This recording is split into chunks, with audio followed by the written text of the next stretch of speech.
Jack Nicklaus, who won the Open here in 1970 and again in 78, setting out this morning in pursuit of his third consecutive Open title on the old course.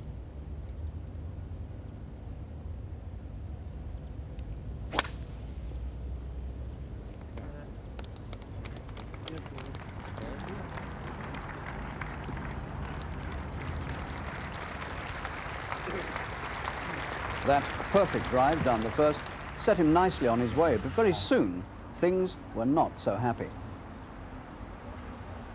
Now Jack's second shot. Only 120 yards or so, the pin about 10 paces on the green, but must get over the Swilcan burn. Well, that's right on line. Is it up? It is not. Oh dear, oh dear, oh dear. That was perfect. Well, Jack may have thought it was perfect, but it was in the burn and he had to pick out. And he took a 5 at the first, and that's 1 over par. And I'm afraid that was the sort of day, unhappily, it turned out to be for Jack. A 76, 4 over par in the end. And he said afterwards, I just couldn't find my touch. And it's very difficult to see how even the great Jack can come back from that sort of position. And incidentally, Arnold Palmer, he also had a 76 today. Well, this opening day took all our memories back 5 years to Royal Lytham, 1979, and the Scot, Bill Longmuir, who led on that day, on the first day, with a 65. Well, today he was in the second group out. He went out at 7:40 this morning, and Longmuir led the field for the whole time he was out on the old course. At midday, he was on the 18th, 4 under par, with his approach to the green to come. Going aggressively for the flag. And judging it beautifully. You see the backspin. Putt for a 67, and that really will set the cat amongst the pigeons. The man who led the championship in 1979 and started his career with a bang and a wonderful 65. This for another wonderful 67.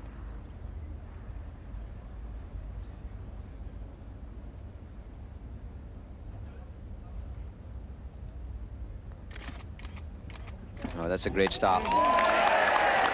So, Bill Longmuir of Scotland opens up with a round of 67, 5 under par. Wonderful game of golf. And Longmuir's 67, well, that set the target for the rest of the day. It was some time before two men came along to threaten it, and they were the American, Peter Jacobsen, who has won on the American circuit this year and who's had considerable European experience, and the brilliant Australian Greg Norman, who came so very close a few weeks ago to winning the United States Open. Well, let's look at Norman first. He's 3 under par. Here he is playing his second to the 12th.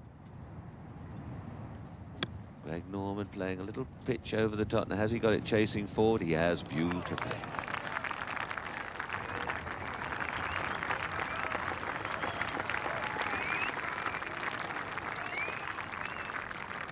And it's getting much cooler.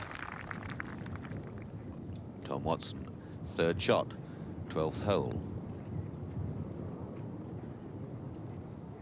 He really is a beautiful long putter. Watson, he's only 1 under par, but going along nice and steadily.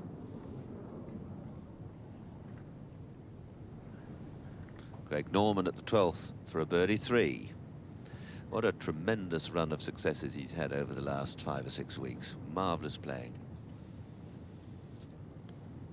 This is one facet of his game that's really improved, Peter, his putting. Yeah, in it goes, Jack, and that takes Greg Norman to 4 under. He's had now 1, 2, 3, 4 birdies in the last 5 holes. Tom Watson has worked out exactly how far he has to go. He's cleared the crowds from the right-hand side.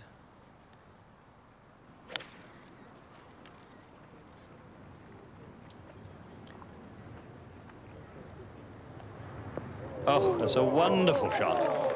Absolutely tremendous, because he's coming over a bunker that's only about 15 feet from the pin.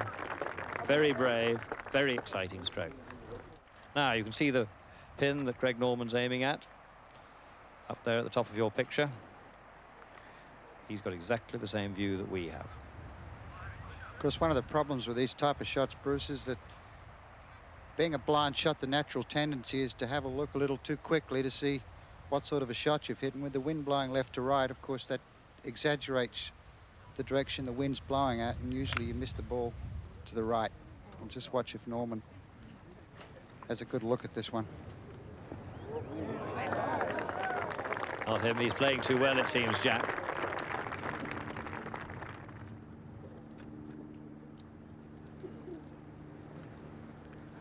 Birdies at all of the last 3 holes.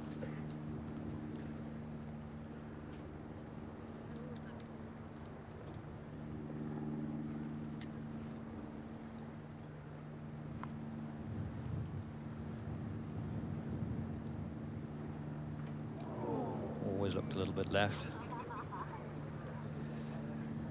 And so he'll stay at 4 under, 1 behind the leader on the course and in the clubhouse, Bill Longmuir.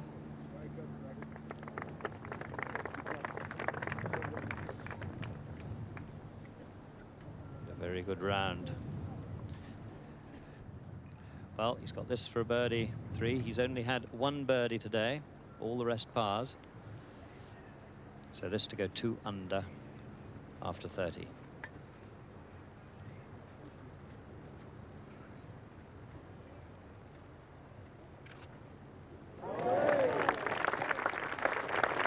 Totally predictable, I suppose. But a marvellous 3, and he'll be happy at 2 under. For the first time today, somebody has caught Bill Longmuir. Peter Jacobsen, the reigning American TPC champion, has just had birdies at the 9th and the 10th to go 5 under and to catch Longmuir at the top of the leaderboard. Greg Norman, 4 under. Tom Kite dropped a stroke at the 17th.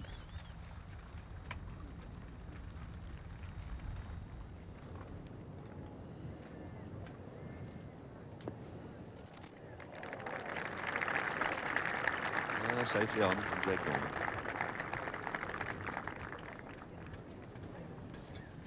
This is the length of putt, Peter, that Tom Watson is really fantastic at. This is really his length, about 15 or 20 feet.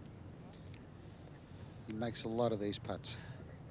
Yes, we had the delight of having Tom with us in our Pro Celebrity Series last year, and that high left wrist, firm grip, simple style, back and through. And they usually run dead on line, just like that. Oh, I say. Oh, he'll feel robbed there. That was a gem of a putt.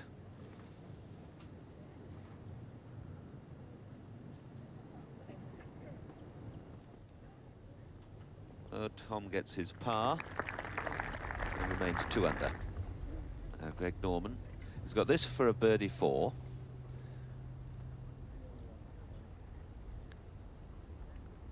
Is to go 5 under.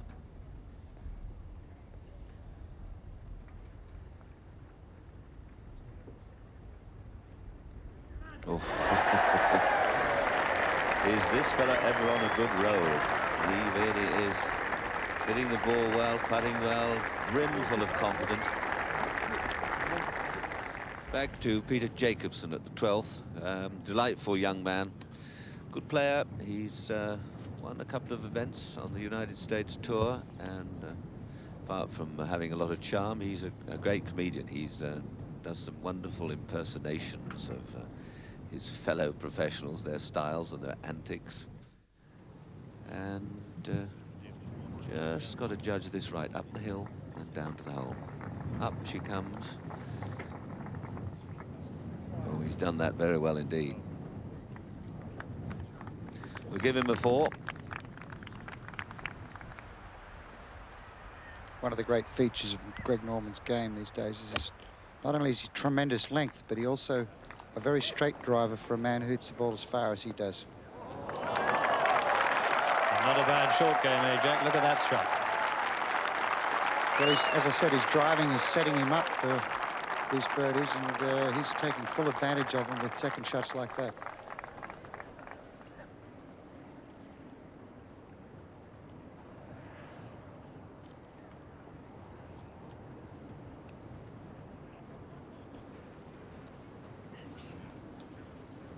There's another result. 6 under, in the lead on his own.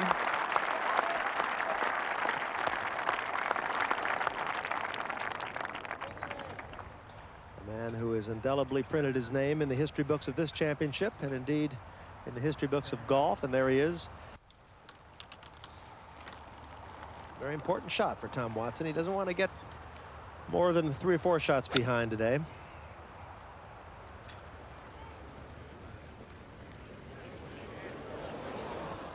Well, he's bunkered it, I believe. And Greg Norman in the ideal position off the tee, but he's still got a very difficult second shot. The pin right behind the bunker, and I really feel he has to ignore that bunker. He's got to try and get it into the centre of the green, but the road lurks on the right side, wind off the left. Greg, 190 yards to go.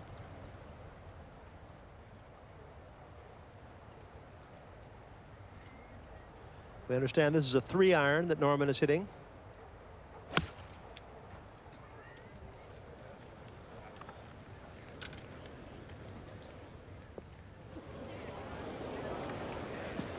Just rolls down off the edge. Back to the 14th to see Peter Jacobsen with this little chip up the bank. His 4th shot, remember, par 5. Again electing a lofted club, and this time playing it quite beautifully. We saw this man on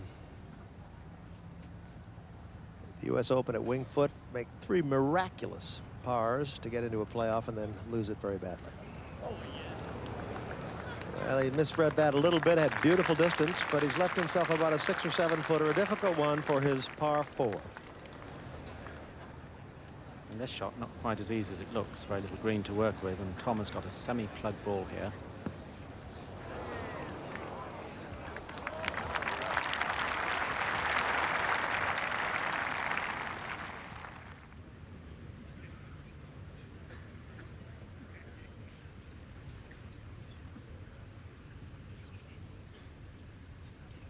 This putt to save par 4 at 17.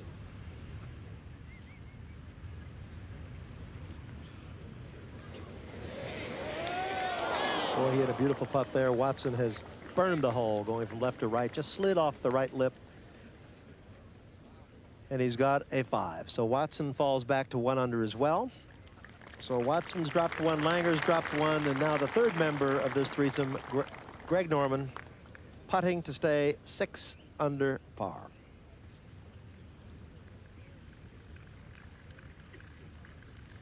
Greg Norman. We understand that Nick Faldo has just eagled the 5th to go 2 under.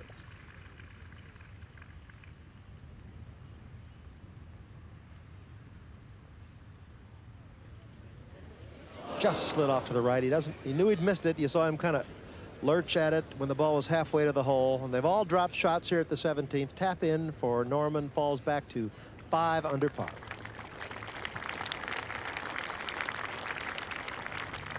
And Tom Watson at the 18th. Playing actually from the roadway, from the tarmac roadway, and that ball will be gobbled up by the Valley of Sin. There it is. Came back good 15 to 20 feet. Norman, who drove some 25 yards over the road down the right-hand side, he's got a shot of about 80 yards.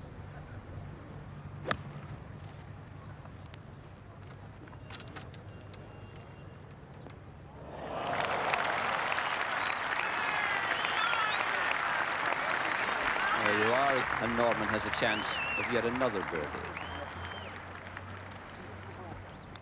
Tom Watson from the Valley of Sin, putting directly up at the hole, and the ball is swept away, as it is on the screen, to his left.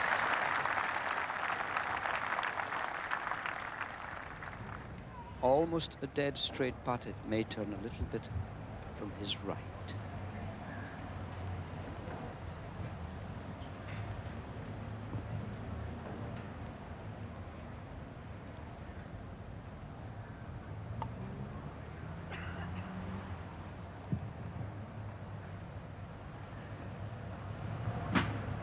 Comes swinging now. Well, he misread that. It does come from the right. It'll be a par 4. It'll be a round of 67. He will join Bill Longmuir with completed rounds at 5 under. Peter Jacobsen still on the course at 5 under. He's seen Norman's ball take a little turn from the right.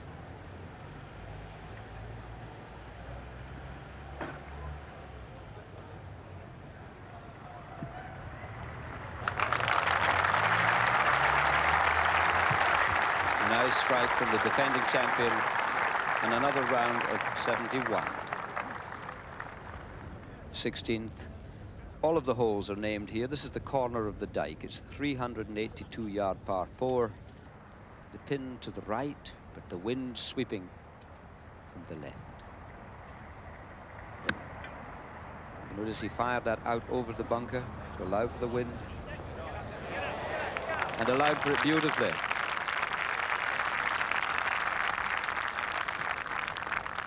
Well, we could easily have a new leader. Greg, well played. The story of your round today seemed to be a barrage of birdies.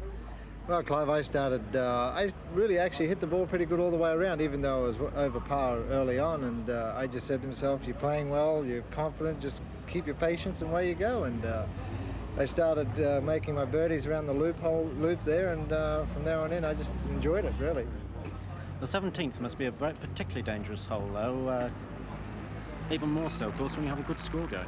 Definitely. That was one hole that I was really playing semi-conservative. My second shot there, I had about 190 yards to carry the bunker, about 188, I think it was. And I said to Jack, my caddy, I said, well, let's hit a 3-iron, aim at the bunker, and try and drift it into the middle of the green. And I just pulled my second shot just a little bit, but fortunately, I nearly got away with it. I thought I could have got a better result than what it was. Well, as you saw during that interview, Jacobsen got his birdie putt at the 16th, and that put him 6 under par. But unfortunately, like so many others, he dropped a shot at the road hole, the 17th, he parred the 18th, and he finished 5 under. Well, a little later on, the Australian 23-year-old Ian Baker Finch, the New Zealand Open champion, completed a very steady round of 68, and that left him just 1 behind the leaders. Well, without any question, this Open Championship is going to break all attendance records. The practice days have set records, and today's huge attendance, some 35,000 people were here, is the best ever for any first day.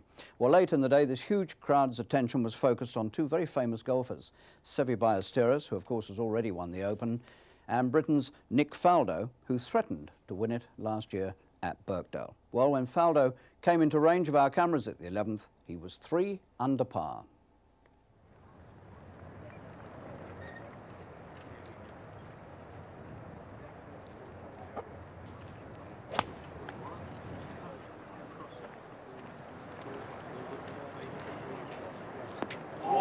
Landed it in the hole. What a beautiful, beautiful shot from Faldo.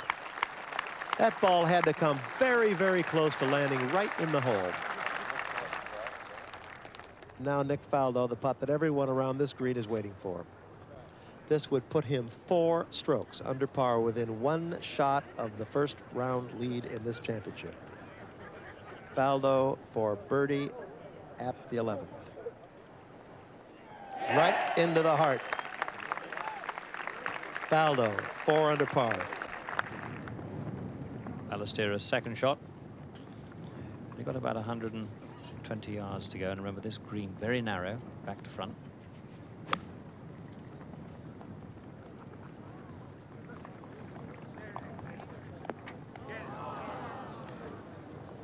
And The anguish is because he just failed to negotiate the top of that little slope, and away he goes back down, leaving himself a very difficult couple of putts to save his par.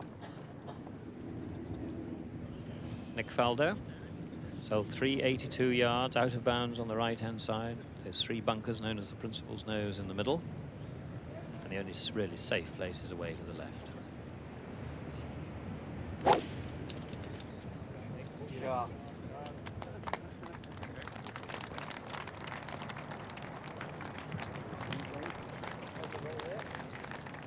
That seems, but he's hit down a very long way. There are those bunkers in the middle.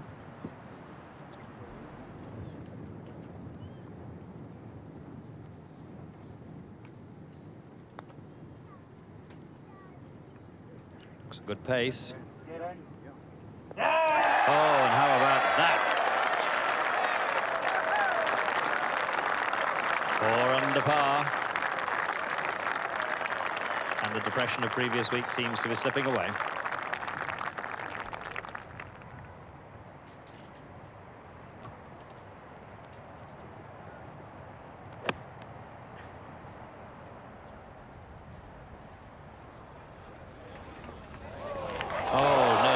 Into the hole first bounce, but a little unlucky. He's run off down a swale, and he sees it disappear from view, and he knows that one of the little idiosyncrasies of the old course at St Andrews has raised its head.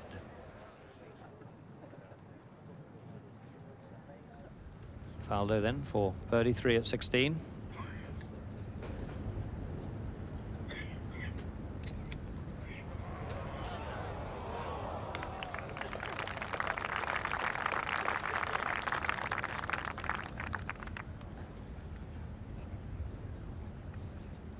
For Faldo, and he remains at 4 under with 2 to go.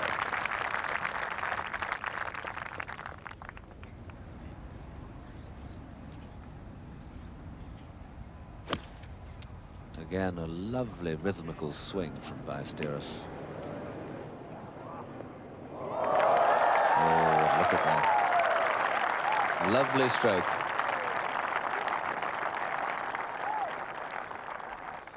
Back on the 17th, there's Nick Faldo. Let's hear from Clive Clark. Well, Nick was going to be really very unhappy with that drive. He clearly didn't catch hold of it, and he's over in the left rough. Now, he's lying very well, but he's got 240 yards to go.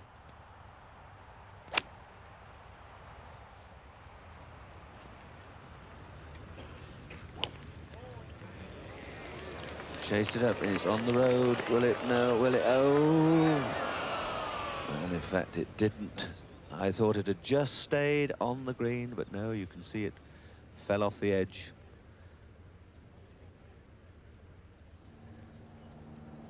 Now, Seve can sense that a good finish would really seal a very well-played round today.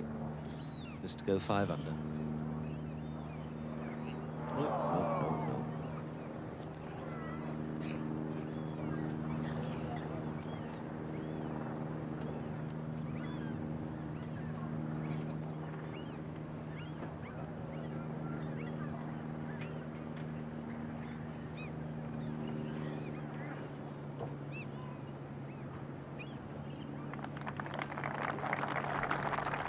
Nick Faldo at the 17th, lining up his 3rd shot. 4 under par, just 1 behind the leaders. Desperate now to get down and to chip and a putt from here.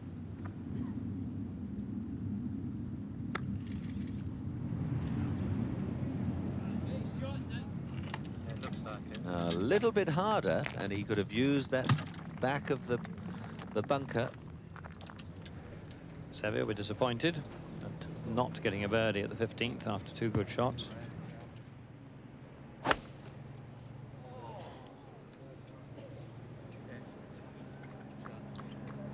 Gasps, but no applause. Now Faldo at the 17th with a putt for a par 4. This to stay 4 under par.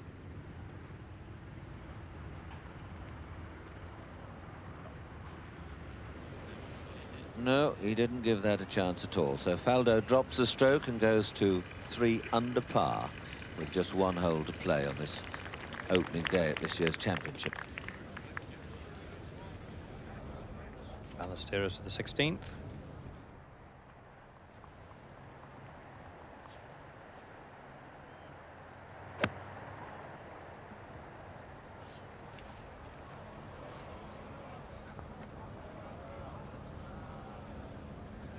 Wasn't that happy. Nick Faldo, the last hole.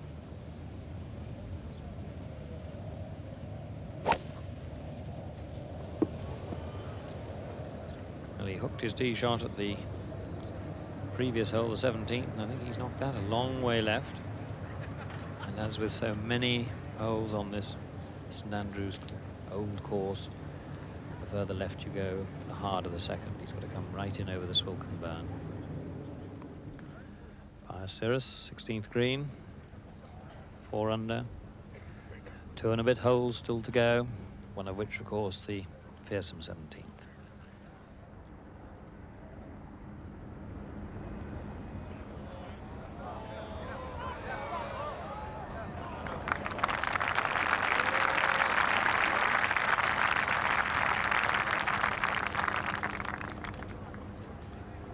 That should ensure his 4. And Faldo at least 60 yards offline down this 18th.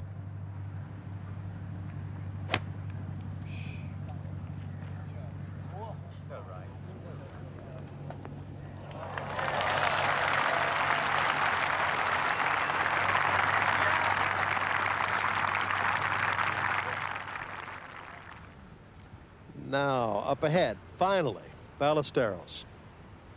And after a long wait like that, let's see what he can deliver.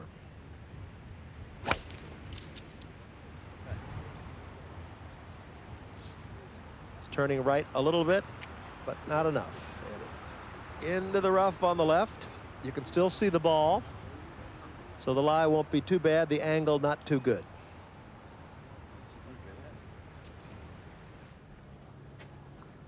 Two putts for 69, this for 68. Either of those scores perfectly acceptable, and we'll tuck him in behind the leaders. Nice putt this, up the slope, maybe break a little bit from his right.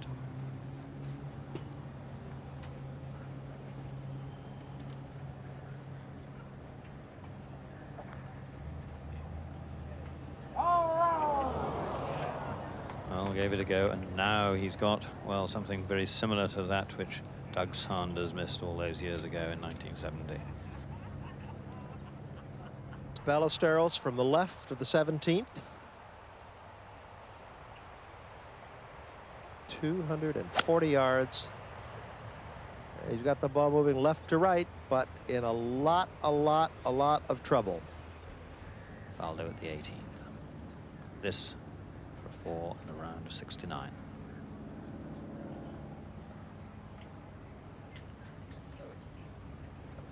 Well done. A very good round. And after some indifferent form of late, he'll be very pleased with that. Now back to the 17th, and there's the scoreboard that Seve's ball either hit or it stopped just short of.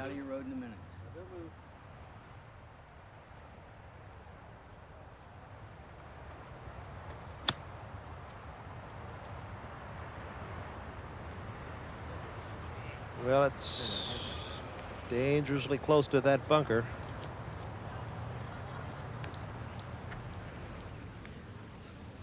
So there it is. So he is going to have to really struggle only to drop 1 shot here at the 17. And there you see the angle. He's got to just skirt the bunker on the left. The ball, once it gets over that hump just at the front of the green, is going to break rather quickly away from him.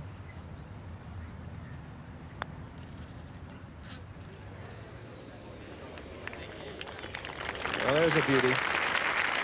He'll get one for it, but that's his 4th shot, and he will have to hold that to drop 1 here at the 17th.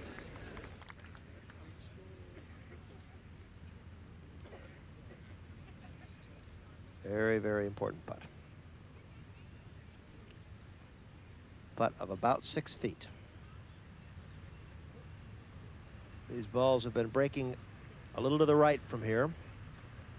We saw Watson miss it to the right. We've seen most of the people who have this putt slide the ball just across the right lip. And he slid it right across the center lip into the hole. Fine recovery for a 5 for Ballesteros, and he goes to the 18th, 3 under. Well, a great reception for Seve, and quite right too.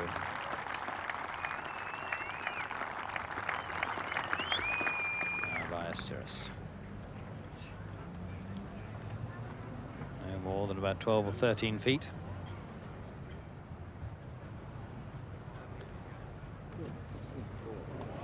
That was a great try.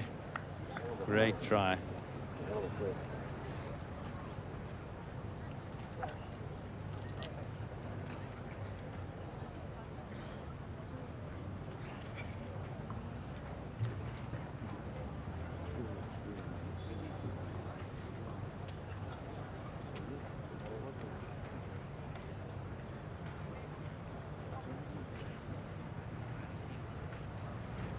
Four for Ballesteros. 3 under par, round of 69, and 2 behind the leaders after the first round. And so, after some 14 hours of play here today on the Old Course, this is how the leaderboard looks tonight. Longmuir of Scotland, 5 under. Norman of Australia, 5 under. Jacobson of the United States, 5 under. 1 behind then, the Australian Baker Finch, and then 5 men, 2 strokes off. A danger man, Tom Kite, without any question, and of course Faldo and Ballesteros. Well, perhaps the saddest incident of the whole day happened at the 14th. Bill Rogers, who won the Open in 1981 at Sandwich, took a 12 at the 14th. He drove out of bounds 3 times in a row, and he finished with an 82. Well, it was the 17th that caused all the trouble today. Every player seemed to struggle there, and at the end of the day we found 117 players had been over par at the 17th. There were 36 pars, and only 3 men managed to get birdies. I suggest at the end of the week it could well be the old road hole that will decide this Open Championship. Good evening. The 113th Open Championship moved into its 2nd day, and what a spectacular day it proved to be, a day of tremendous golf. Let's just remind ourselves of what the position was here this morning when they started going out at 7:30. There were 3 joint overnight leaders, you remember, all had 67s yesterday. The Scotsman, Bill Longmuir, the Australian, Greg Norman, and the American, Peter Jacobson. And then all by himself, 4 under par, was the young Australian, Ian Baker Finch. And it was this young man who certainly stole the scene in the early part of the day. By the time he got to the 13th, he'd picked up another 5 strokes, and now he was 9 under. Here he was on the 13th with a long putt for yet another birdie. So now he was 10 under, and from that point on, Baker Finch and people more famous than him were attacking the Old Course all day long. And one of them certainly was the man I suppose a lot of people in this country would love to see win the Open, and that is Nick Faldo. Let's start by looking at him. Here he is on the 12th, playing his 2nd there. He's now 6 under par. Coming up the bank. Oh, that's a very, very good shot.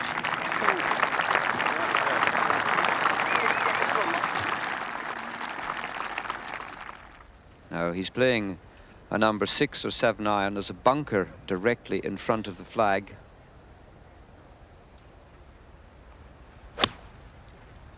Beautiful style. And he carries the bunker and pitches the ball, as you can see, into the heart of the green. Faldo on the 12th green has this for a birdie 3, which will take him back to 7 under par.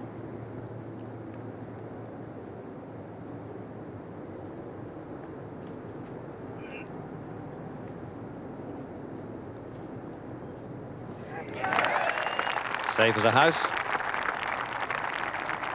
6 holes left to play. 7 under par. But this is for another birdie to take him to 11 under.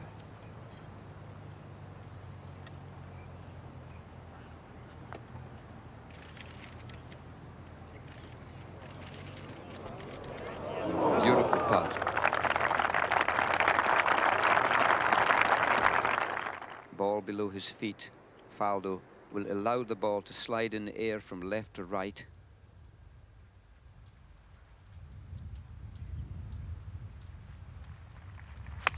Setting it out over that fellow with the red trousers, hoping for a fade, and getting it. And there's a superb shot.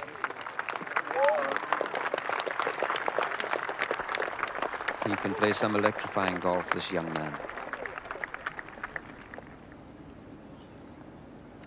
Now, a nice stroke from Baker Finch for his par to keep him at 10 under.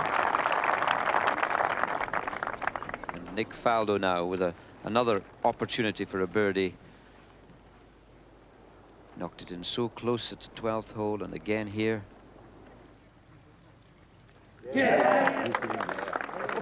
And it never looked like going anywhere else other than into the middle of the hole. And Faldo goes to 8 under par, 2 behind Ian Baker Finch. Now Ian Baker Finch, who's going so well, 10 under par for the championship. Mustn't risk too much. You can really choose just how much you wish to bite off as you go over the sheds.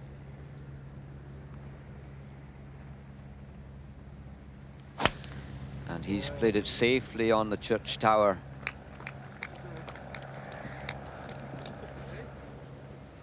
And although that will end up in the semi-rough, that is the wise line today.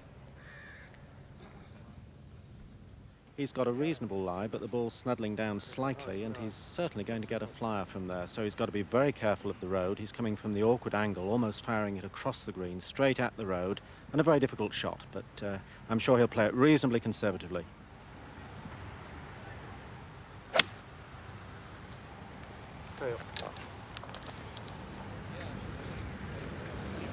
And that will be swept into the road bunker. Well, all I can say is 2 more feet and he would have possibly been in the hole. Now the last thing he needs to do is hit this a bit thin.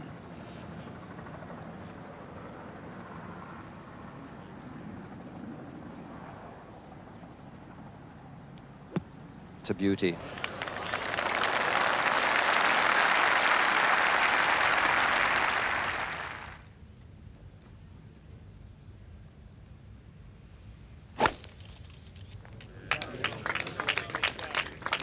Crowd is pleased with it, and that really is a super shot. Oh my goodness, he has faded it. He's brought himself up within about a 5-iron shot of the green. 23-year-old Australian from Queensland, one of a breed of very good young Australian golfers coming through.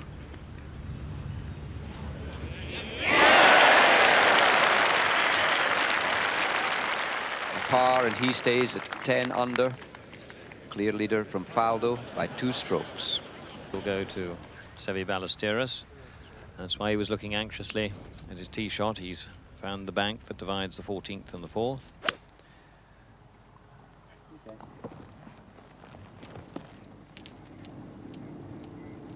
And he's hit that down the left-hand side, left of hell bunker.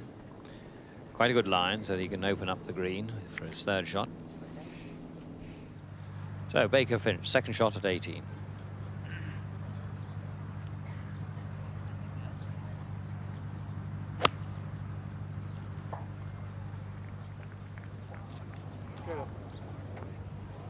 Oh no, into the dreaded Valley of Sin he goes, and that's definitely 3-putt alley. So Nick Faldo with a number 1 iron. You can see the pin just to the right of the bunker.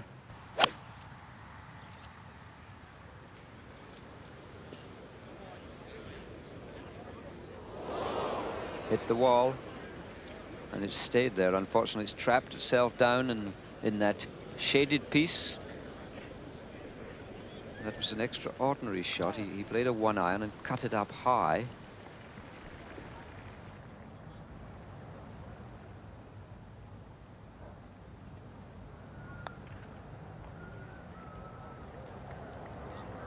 Whoa, whoa, whoa, whoa, whoa.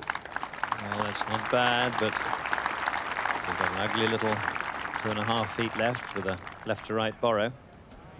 Let's see if he can complete the operation.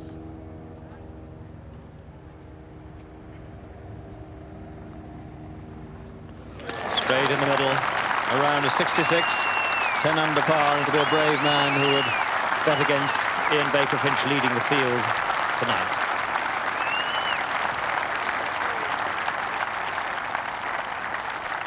Now, Faldo's great problem is how can he make a backswing?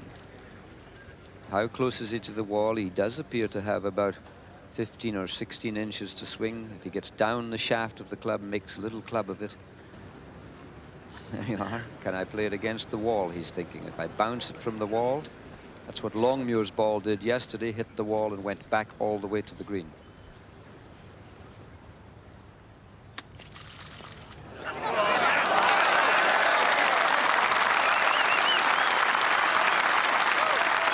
Well, all credit to the man for his artistry. He's very young, but he's got an old head on those shoulders.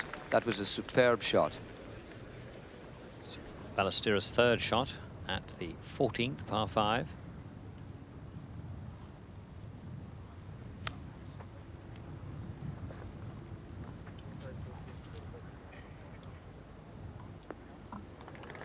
Chance for birdie. Get back to the 17th, where Nick Faldo is 8 under par, only 2 behind the leader. And if he can hold his putt and get a par, then it will be like an eagle for him. Now that really was a great pity. He dropped a shot, goes back to 7 under, 4 under for the day. He needs a 4 for a 68.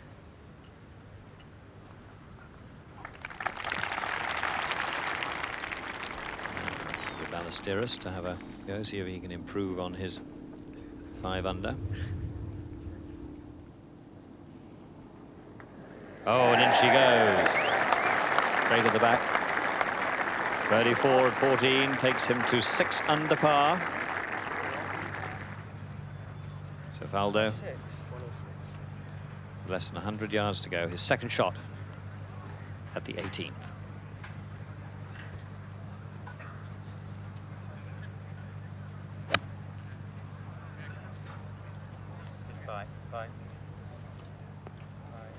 Hold up, don't go back down the Valley of Sin. I think it's gone. Oh dear, and back down to where Baker Finch had to putt a few minutes ago. At the 16th, Ballesteros, and you can see the problems you have if you elect to play to the left. You must come in over the bunkers. A nice lazy 6-iron.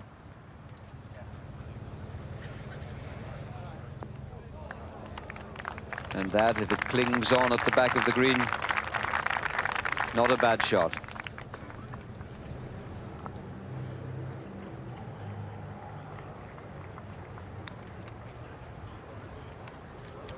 He really gave that a rush, and oh, that's a good 8 to 10 feet past. And his putt back will be downhill left to right. Now Ballesteros, whose second shot you saw, just holding at the back of the 16th green, this putt for a 3.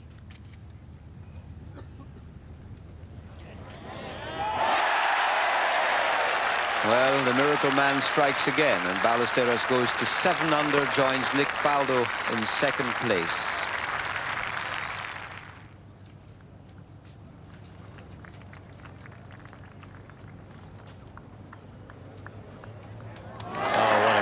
Great putt. Gets his ball around a 68 to go with his 69 yesterday. 7 under par, 3 behind Baker Finch.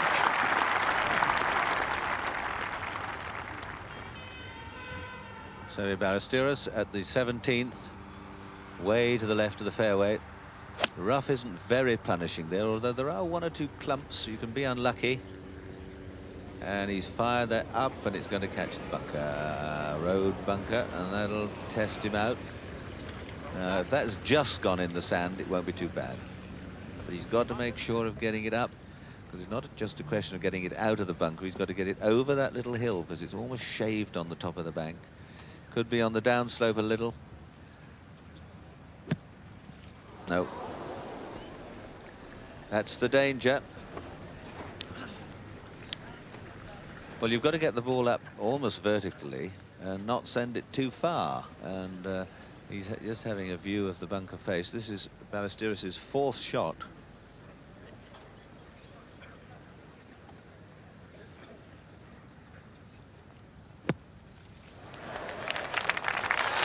So you've got the elevation on that one. This for a 5. Well, he gets it, and that's a good escape. But he drops the stroke, goes back to just 6 under. There are the leaders. Let me just tell you that Lee Trevino, at the bottom of that scoreboard there, his starting time today, 12:40, has promptly birdied the first 2 holes. So Trevino might be making a little charge. He's hit a beautiful tee shot. He's some 30 yards or 25 yards over the road. He's got a shot of about 100. We know the pin is close to the front edge.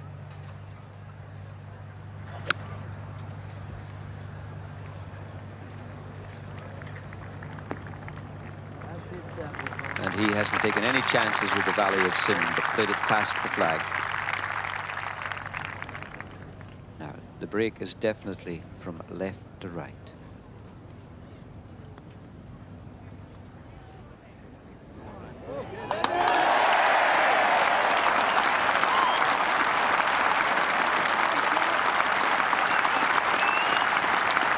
And this time, Seve makes no mistake. A birdie 3, 7 under, a round of 68 to add to his opening 69. Now this is the 10th, and this is a view of Longmuir. This putt for a share of the lead with Ian Baker Finch, eagle at the 10th. Bill Longmuir.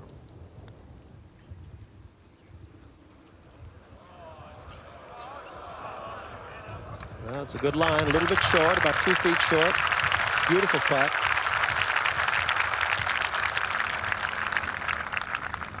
Back at the 17th, Lanny Wadkins' 3rd shot.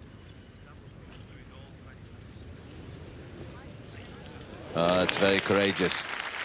Throwing it up over the road bunker. This is the birdie putt of Bill Longmuir at the 10th. This to go 9 under par. There it is. 4 under through 10 today, 5 under yesterday, 9 under.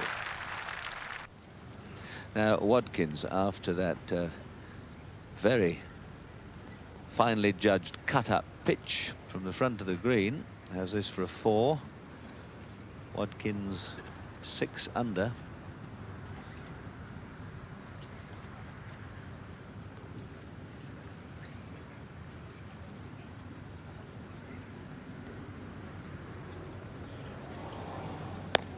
No, well, Wadkins is not renowned as being one of the world's great putters. He's a very streaky player. When he's going well, my word, it's electrifying stuff. Wind behind no more than about a 6 iron, maybe even a 7.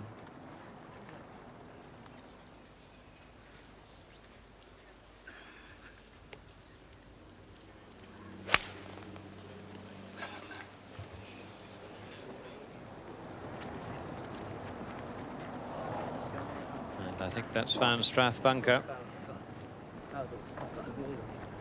There's so little margin between getting in that bunker and going too far and up the slope at the back. As we thought, in the bunker, and another of these very, very deep bunkers. Got to get it up very quickly and stop it short.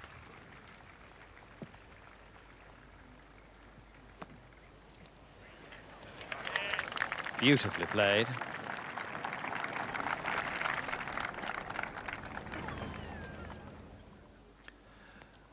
A man who's certainly going to be concerned with this championship, probably to the very end, Bill Longmuir.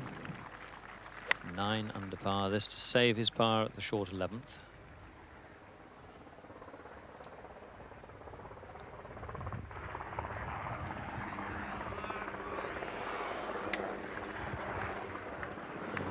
Probably unbelievably for him, left it short, so he slips back to 8 under, but that's no disaster. And Lee Trevino, 6 under, 4 under today. Started 70 yesterday, out in 33, and got a birdie 3 at the short par 4 10th. And Trevino, of course, twice a past winner.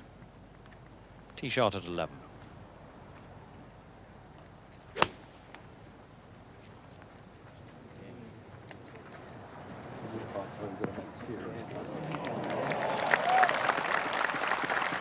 Flirted with Strathbunker, but there's the reward. Now back to the 12th, Bill Longmuir.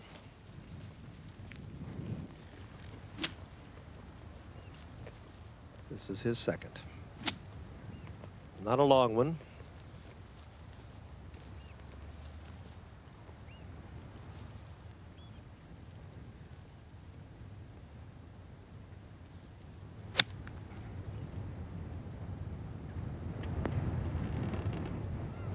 He's hit a beautiful shot.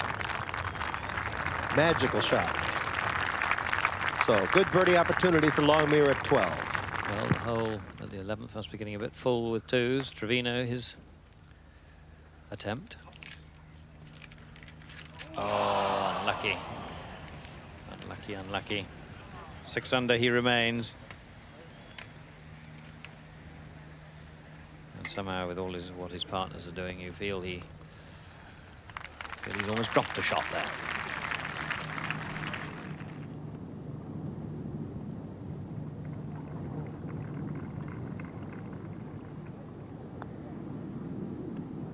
No, he knew he'd missed that. And indeed, it wasn't even close. He missed it by several inches to the right, so he has to settle for par 4 here at 12.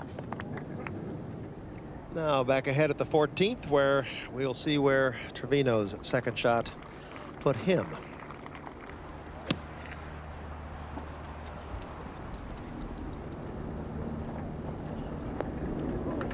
Oh, what a beautiful shot from Trevino. Just about 5-6 feet beyond the hole. So he'll have that putt for a birdie 4, which would put him 7 under par within 3 shots of the lead. Now up at the 16th, Longmuir.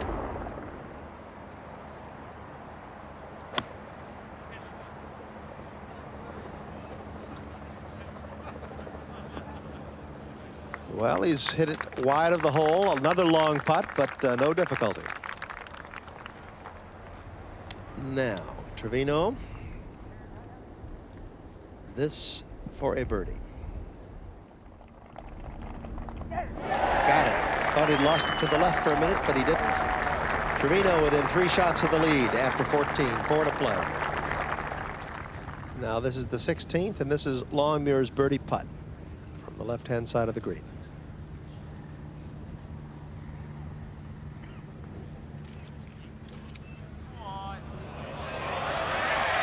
Right into the middle. Longmuir, after surviving a lot of catastrophes coming in, has knocked it right into the hole for a birdie 3 at 16 to go 9 under par. Now there is a ball lying in the grounds of the Old Course Hotel on the right of the 17th, and that is the ball we understand of Bill Longmuir. He's driven out of bounds, so he'll have to start all over again.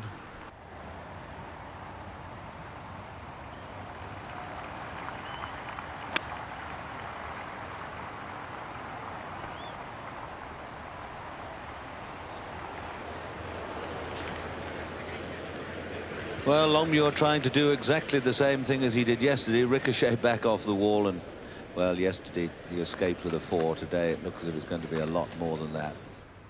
5th shot for Longmuir.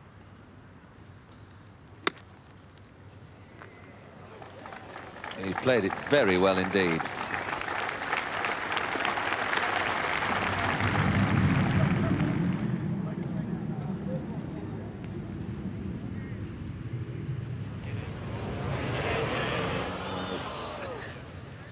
A 7, 3 strokes gone.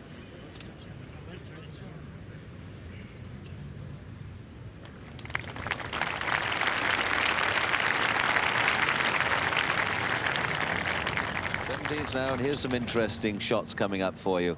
First of all, Trevino from back there, middle right. Now, he's got to play a very difficult shot indeed. Is he going to try and throw it all the way over the bunker? Yes, he is. That's a fantastic shot. Well, Bill, that was a cruel bit of luck on the 17th, and I'm afraid the only consolation I can offer you, which isn't much, this is the little devil that caused all the trouble. Waking us right. Out of bounds again. Well, Bill, I know just how you feel. It's one shot. I've been having trouble with my driving for quite a while now, and I don't know, I just fancied hitting it left to right, and I overdid it. I mean, that hole is so incredibly dangerous. I mean, it puts the fear of God in you. It's terrible.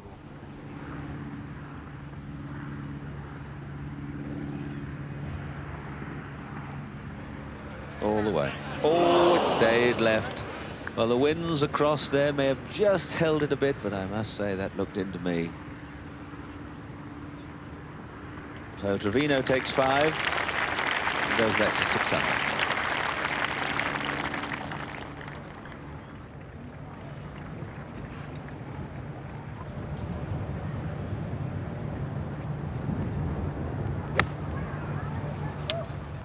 He certainly caught that with a lot of turf. But look at that for a shot. The way he played that, it didn't look like he was in a very good lie, but he certainly conjured up a magical shot.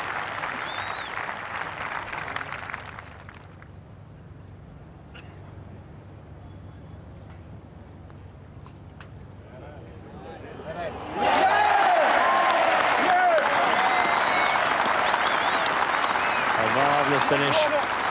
Gets back the shot he dropped to the last, 7 under.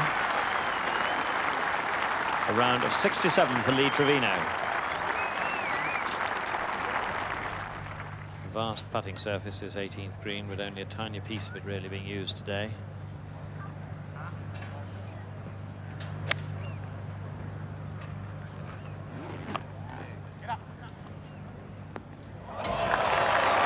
How about this?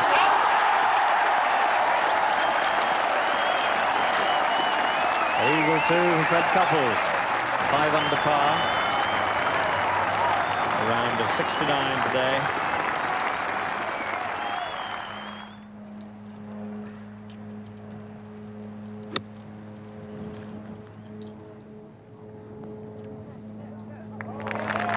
It's a great shot.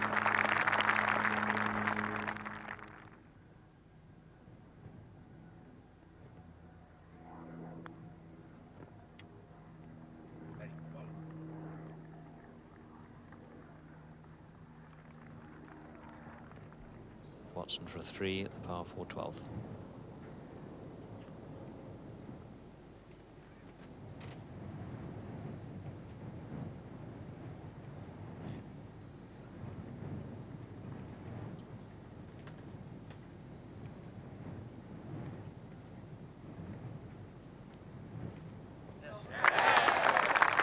In she goes. 5 under par for Watson. Greg Norman last to go with the less enviable task of having to hold this to save his par. No. Always started left, so after a terrific drive, 3 or 4 poor shots, and that's a shot dropped. He goes back to 7 under. Rather a sloppy hole, I'm afraid, for Greg Norman. Greg Norman just dropped one at the 12th. As I think Bruce said, we're playing it rather sloppily. Well, get closer to Greg Norman if he can get down in no worse than 2. He might even get down in 1. Another lovely putt, though. Greg Norman trying to get his par 4 at the 13th. Good strike. So 5 for Norman. Drops another one. That's 2 in a row. Now this little final putt here for Tom Watson. This to stay at 5 under.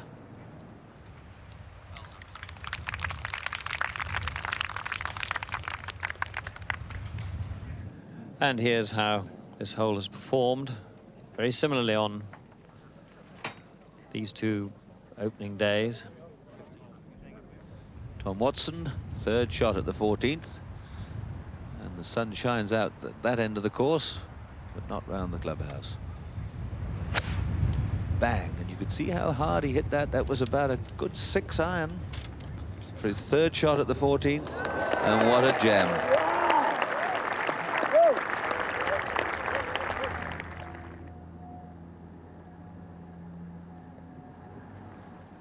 Six under. It's 5 under today for Watson. Played a marvelous round today. 6 under for the championship. This is his 2nd shot. Par 4 15th, and he seems to like it.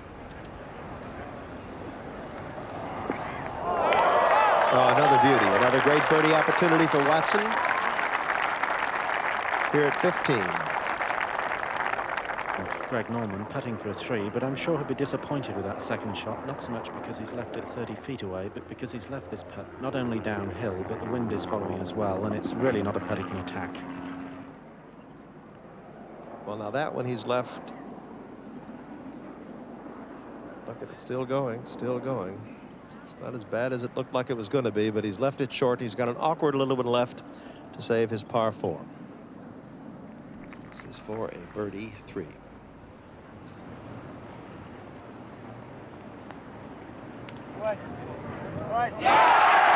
What about that? Watson 7 under, 6 under for the day's round. Now this is for 4. Critical putt for Greg Norman here.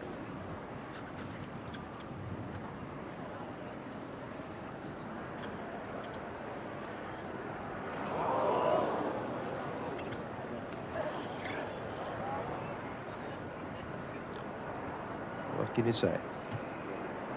Norman started this round 4 shots ahead of Tom Watson. He's presently 2 shots behind Tom Watson.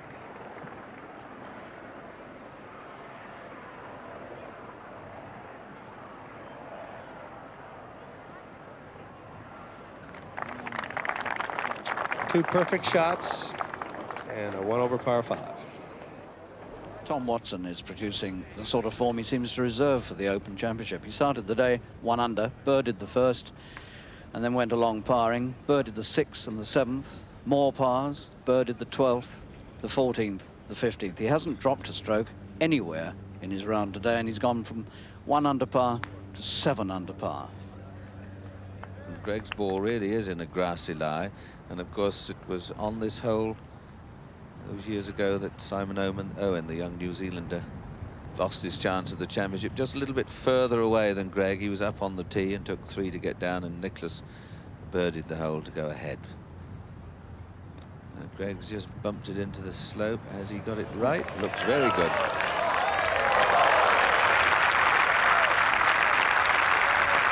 But he's had a bad run over the last few holes. Tom Watson at the 16th. Yet another putt for a birdie, and yet another one of his almost favourite length putts. Not this time. Although it almost turned in, almost did a right turn and fell in.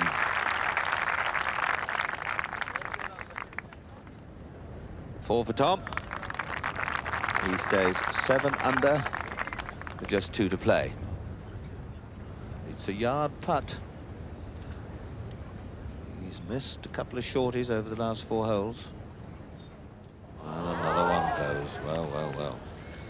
I think we may be burning a bit of midnight oil on the putting green tonight, or on the bedroom carpet. Things are not going well at all.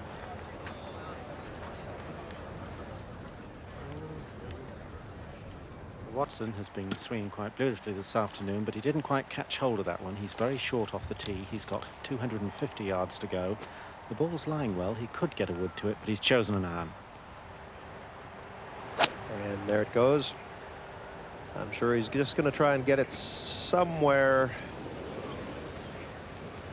Well, I thought he was going to play that out to the right a little bit more, but he didn't, and I think he's found the bunker.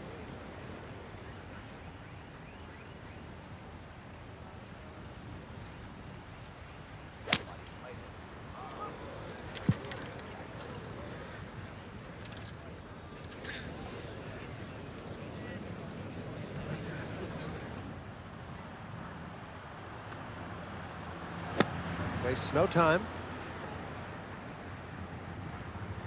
In front of the green in 3.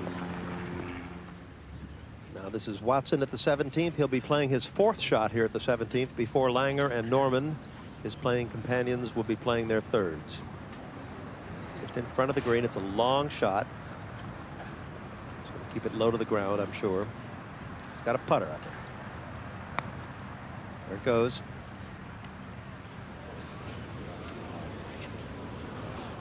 Well, there's a beauty, but he's left it short. He's got some work to do to stop from dropping 2 shots here at the 17th. Greg Norman, 17th green, just in front and on the left, in some trouble. This is his 3rd shot. Oh, he hit a beautiful shot there. Almost caught that bunker, but went behind the hole about 10 feet. Langer, 3rd shot from the road bunker here. Oh, beautiful one. Beautiful, beautiful shot for Langer. It's the 35th hole.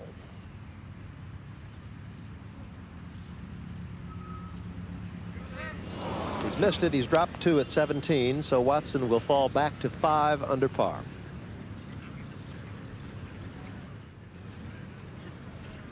Greg Norman. This for a 4. And that is his 6th consecutive 5 on this, the inward half. Assuming he can make that.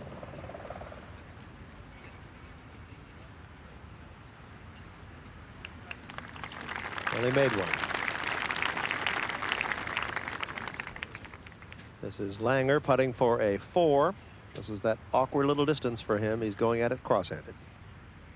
Right in the heart. Beautiful 4 out of the road bunker from Bernard Langer.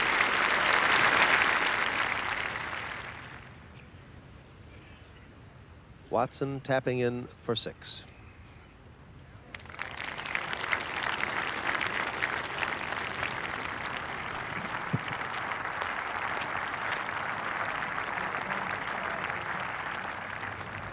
Tom Watson's 2nd shot to the 18th. About 118, 120 yards to the flag.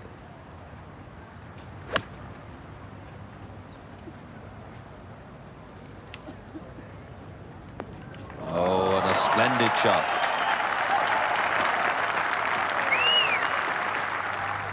Langer's 2nd to the 18th. Not much more than 100 yards.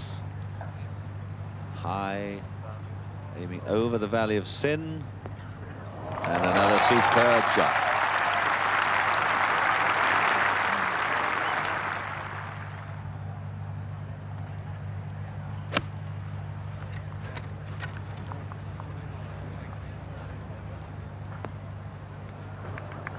Pulled away a bit to the left, good distance but wide. Greg Norman at the 18th had 6 5s in a row. So this for a 3.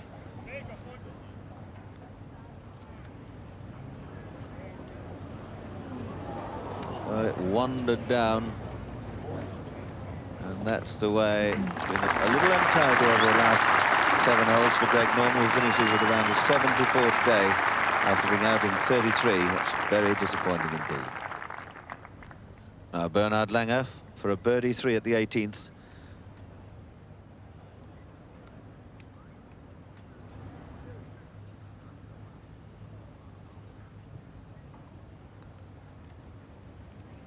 What a good putt indeed. Fine 3, and Langer finishes 5 under par. Defending champion Tom Watson for a 3 at the 18th. This to go 6 under par.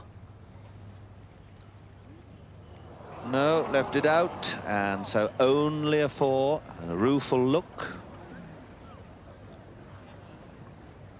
And Watson 5 under at the halfway stage. And this is how the leaderboard looks after the second round. Ian Baker Finch has got a 3-stroke lead over the rest of the field, but just look at the people behind him. Nick Faldo, for instance, and then 3 former Open champions, Ballesteros, Trevino and Watson. And then just at the bottom of our board there, the man who was one of the overnight leaders, we didn't see him in our compilation, Peter Jacobsen. He slipped just 1 stroke today to go 4 under. Well, as you know, after 2 rounds, a cut is made. The top 80 and those tied on 80th place come back tomorrow, and the cut eventually was made at 4 over par, 148, and that meant that Jack Nicklaus just scraped in. He was 4 over yesterday, par round today, 4 over tonight. He's in, but I'm afraid 5 former Open champions are out, and they are Arnold Palmer, Kel Nagle, Tony Jacklin, Bill Rogers and Gary Player. Well, once again today, we had tremendous crowds here. More than 38,000 people came in today, and the total now since Sunday is more than 113,000 people. And because of these vast crowds, the R&A made a decision today to increase all prize money by 10%. And there was another little human story today concerning the R&A. Yesterday, Craig Stadler had a rather wayward drive at the 13th, and he hit a young lady who was standing down the right-hand side. He hit her on the arm, and he broke her wristwatch. Well, today the R&A decided that they'd like to replace it, and they had a little ceremony, and the young lady called Alex Tyndall got a brand new watch. Well, I always knew the R&A liked to keep up with the times. Good evening. The 3rd round of the Open Championship got underway here this morning in brilliant weather and reasonably easy conditions, which accounted for a rash of very good early scores. People like Bill Bergin of the United States came in with a 66, and a few minutes later so did the Scotsman Sam Torrance. And those scores, of course, hoisted them a good way up the leaderboard. And then the old campaigner, Jack Nicklaus, he came in with a 68, well out of contention, but still battling away. But of course, it was several hours later before we began to see the overnight leaders go out. Let's remind ourselves now of who they were after yesterday's 2nd round. The young Australian, Ian Baker Finch, way out in front of the rest of the field, 10 under par, and leading by 3 strokes from Nick Faldo of Great Britain, Seve Ballesteros of Spain, and Lee Trevino of the United States. Well, when the leaders started going out, sadly, Bill Longmuir of Scotland fell away very quickly, and he was soon out of contention. Nick Faldo was paired in the final group out with Ian Baker Finch. Let's join them on the first. Here's Baker Finch playing his 2nd to the 1st. Clips it up. And the firm green just throws it past the pin, but that's all right.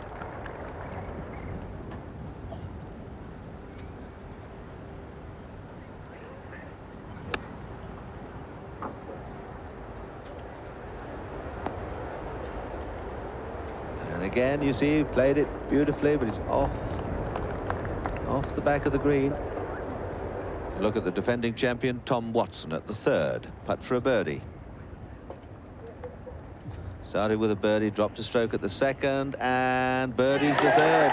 So 2 birdies in 3 holes, but also dropped a stroke. Watson going along nicely.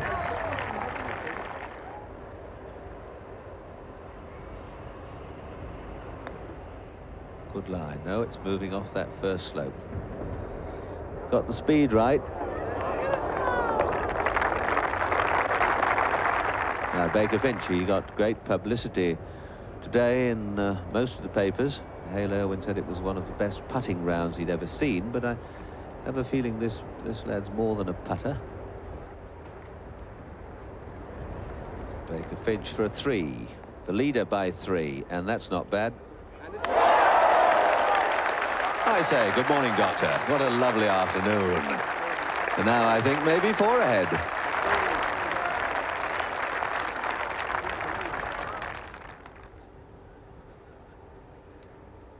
Oh, my goodness me. Now, that did not look to be careless, but when you have the confidence of youth to drill them straight at the hole, I do believe he's almost as far away as he started. 5 for Faldo. And is he hot under the collar? Langer on the 4th for a birdie 3. And gets it. And he goes to 6 under. So both Finch, 4 in front of the rest of the field. Nick Faldo has dropped back 1 to 6 under. And we hear that Tom Watson has birdied the 5th. So he now goes 7 under to join Trevino and Ballesteros. Trevino at the 5th. I'm just trying to talk to this damn club.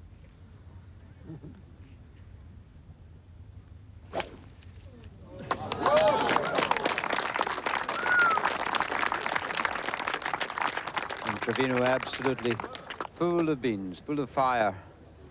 This long hole, a 564-yard par 5. And now Ballesteros capable of tremendous long drives and certainly capable of getting up here in 2. He didn't spare that. Treble all the way down the right-hand side here. Plenty of room to the left. We'll go forward to the 6th hole. 416 yards. Par for Tom Watson's second shot. 2 under today.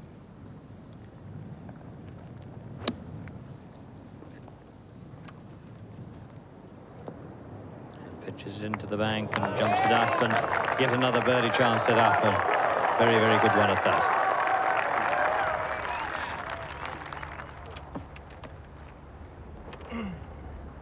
Now he appears to be using something like a number 3 or 4 iron. He'll have to pick the club up very sharply in the back swing and drive the ball forward.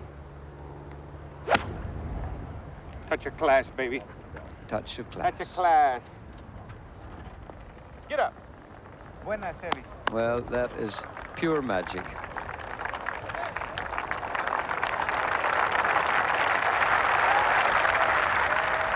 Here's one man who won't let Baker Finch get too far away. Tom Watson, this for a birdie 3.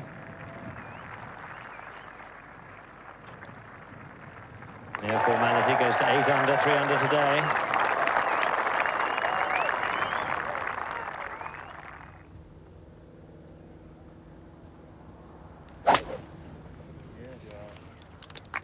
Very good tempo. And another good one. One has to ask oneself when he's really going to start to feel it and recognize exactly where he is. And Watson has to judge to land either into the face and stop the ball quickly or create a lot of backspin.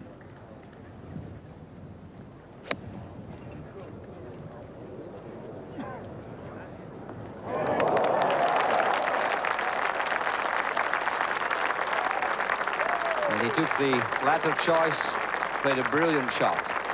Very good chance of picking up a birdie here at this very tricky 7th hole.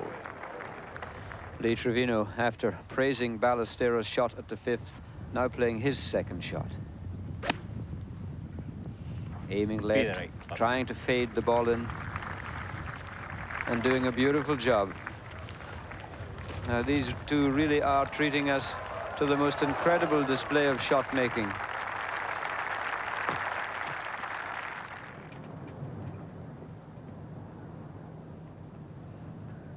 Now this is Bernard Langer putting at the 6th for a birdie.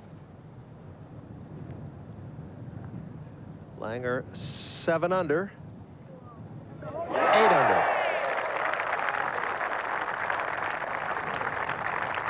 So Langer started at 5 and he's birdied 3 holes in a row to go to 8 under par. Well, we'll leave that magic and go forward to another magician. Tom Watson birdies the 7th and goes to 9 under.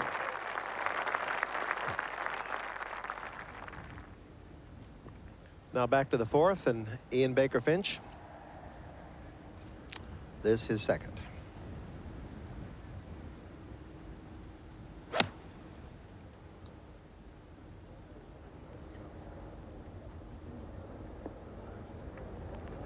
Well, there's There's another one. Beautiful shot. He'll have that for birdie 3. Well, we're seeing plenty of birdies. This one here that Ballesteros has is for the eagle. Trevino already putted up and holed out for a very good birdie 4. Started off with 4 pars and a birdie, so it's up to Ballesteros now. He also had 4 opening pars, and this to take him from 7 under to 9 under.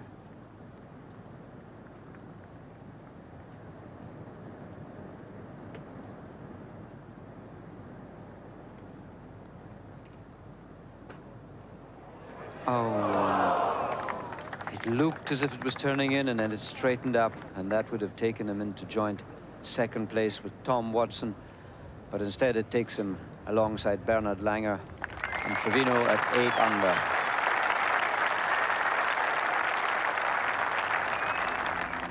So this is for a birdie 3 from Ian Baker Finch.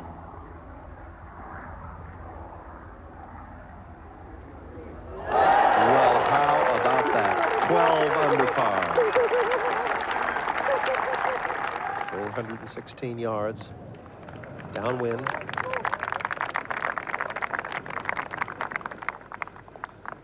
Both of these players 1 shot behind Watson. 4 behind Baker Finch. Oh, look at this. Beautiful shot for Trevino. Just about 3 feet away. 220 yards to go, yet this young fellow might overhit this shot.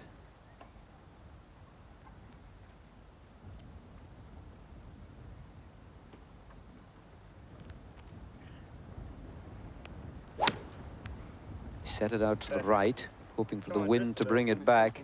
Drift a little. Pitched it beautifully on. Now will it stop?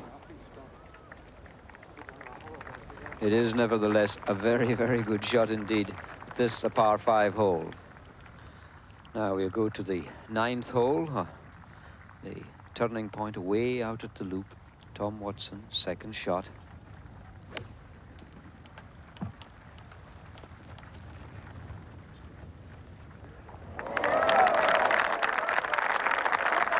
Well, we're being treated to some scintillating golf in this superb afternoon, a Saturday afternoon at St. Andrews. Now Ballesteros will be putting for his birdie. This is the 6th.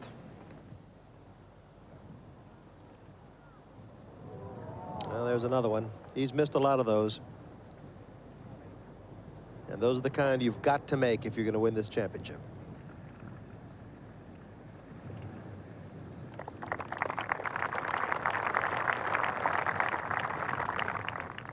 Now Trevino. This is a pretty short one. This one he's just absolutely got to make. He's been putting pretty well this week. This is about 5 feet for his birdie at 6. Oh, they both missed it. So that's a rather tragic hole for Ballesteros and Trevino. And Watson at the 9th, a putt to be out in 31. So all of a sudden, they're missing putts.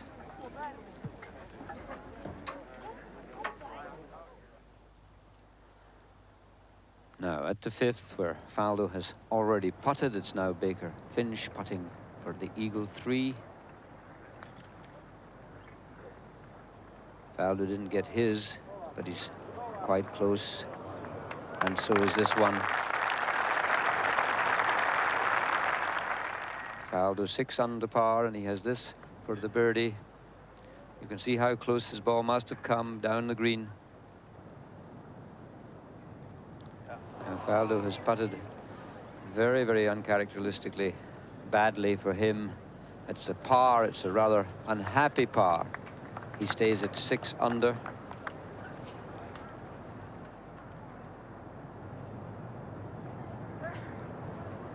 Gently in.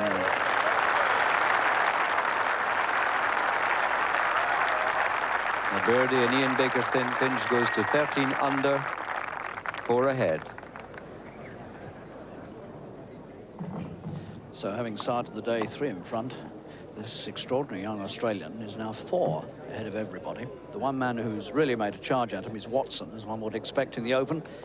But he now finds himself, despite a marvellous start to his round, still 4 behind.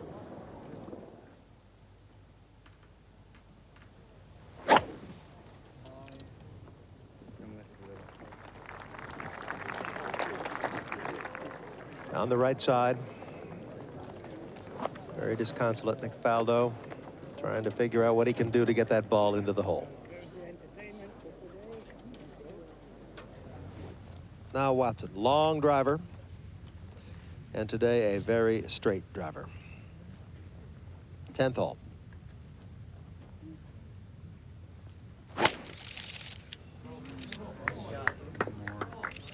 You see him motioning it, trying to get it back to the left a little. Well, yeah, a little bit. Well, that's not bad. A par 4, 342 yards, 18 feet to the right of the hole, and that for an eagle 2.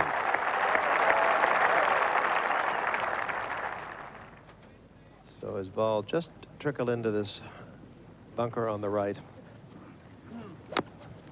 And look at that, back in the bunker. And it's just not his day. Now, of course, he's thinking about that one a little bit.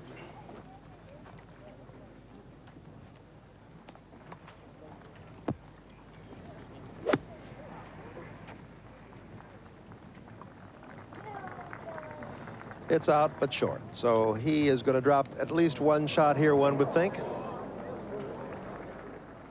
This for an eagle.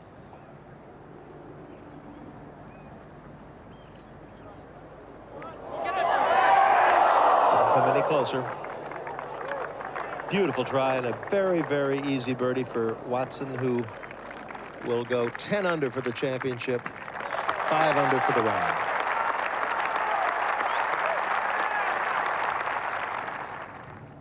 Very disastrous beginning for Nick Faldo. These holes are playing as easy as they can possibly play today, and he's pretty much made a mess of the beginning.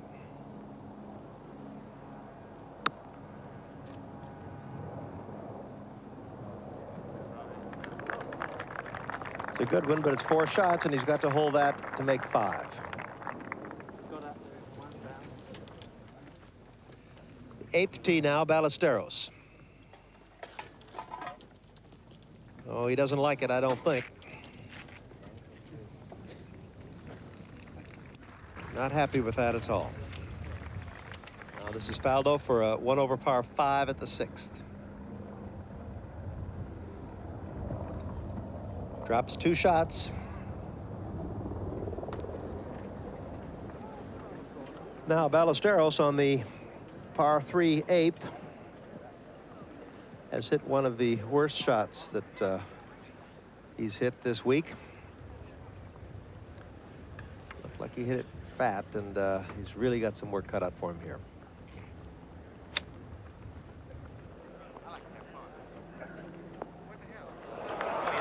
Whoa, what a beautiful shot. Well, he's still got the magic.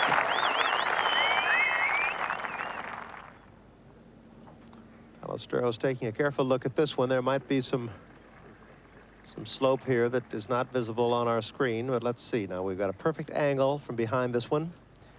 He was looking at that one a little anxiously, so this might have a little break. Nope, straight in. Great 3 for Ballesteros after a very, very bad tee shot here at the 8th. Well, when Ian Baker Finch started the day, he had 3 strokes to spare over 3 men. He still has 3 strokes to spare, but the man behind him now wasn't one of those original 3. It's Tom Watson, the only man to stay with him. All the others have dropped back, and Langer, Trevino, and Ballesteros find themselves 5 behind him now. Tom Watson at the 11th with yet another putt for a birdie. The short hole, 172 yards high, coming home, as they call it.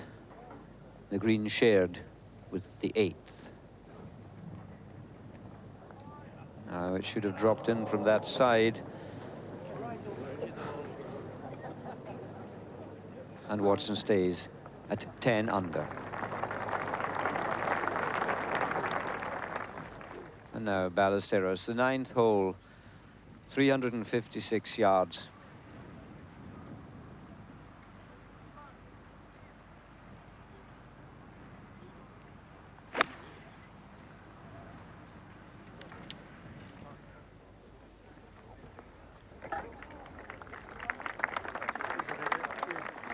And not a bad shot.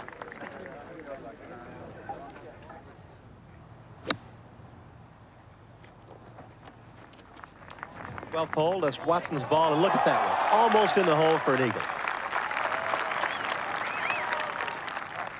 And back to the 9th hole, Ballesteros. Desperate to get another birdie. Started at 7 under, birdied the long 5th, we saw that. But no other birdies, all the rest pars.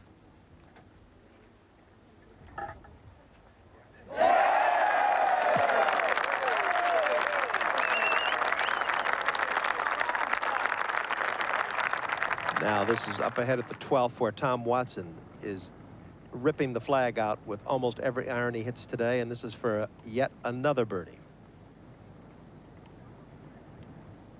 That ball almost went in the hole for an eagle.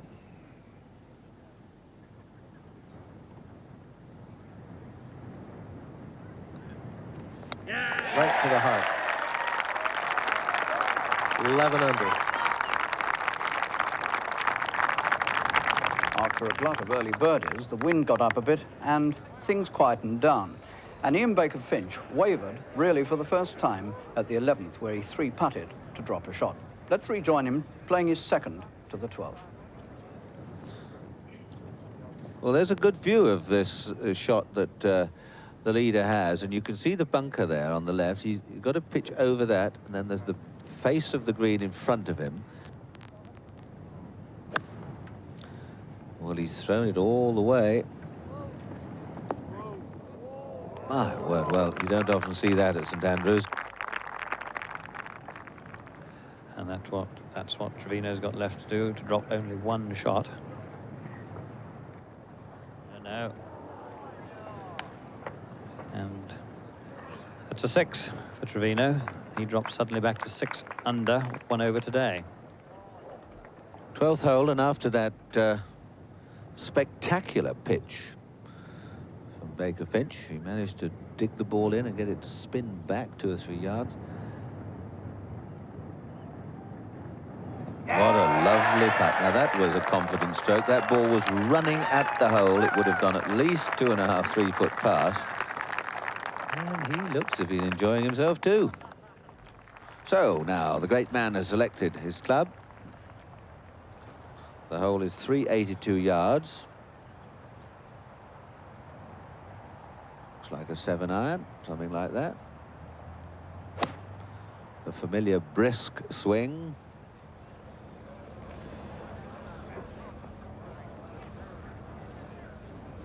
And it was going a bit. 6 or 7 yards from the out of bounds, but not threatening the hole. Now his second shot to 15.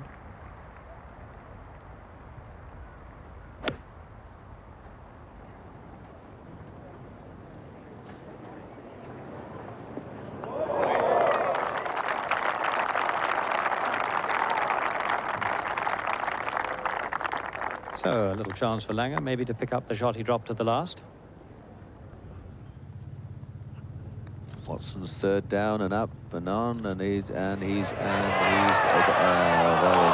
done indeed. That's a wonderful feel and touch there. Give him a 4. And Langer, in fact, birdied the 15th, so he's back to 8 under. Watson's still 2 behind Baker Finch. Bernard Langer at the 16th. After a splendid drive. Straight in at the flag.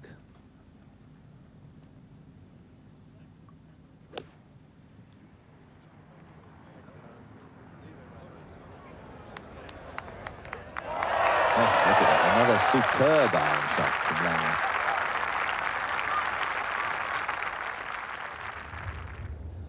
th tee, and the championship leader, Baker Finch. 13 under.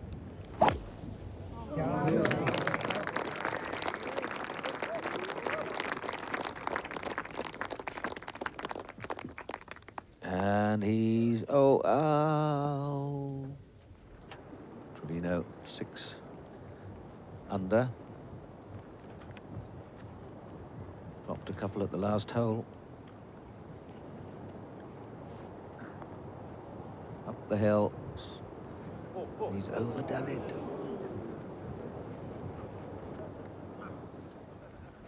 Langer at the 16th. Trevino dropped a stroke. He didn't get his par at the 14th, so he's gone back to 5 under. Langer has this to go 9 under.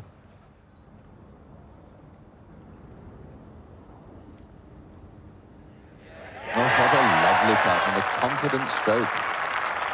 Langer goes to 9 under. Watson's third shot.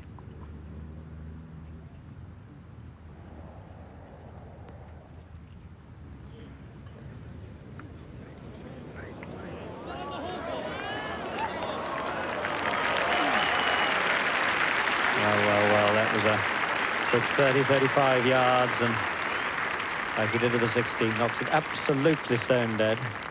Marvellous touch. And there you see Baker Finch standing beside one of the birdies where his ball is more or less in the middle of that bunker. You can see right there.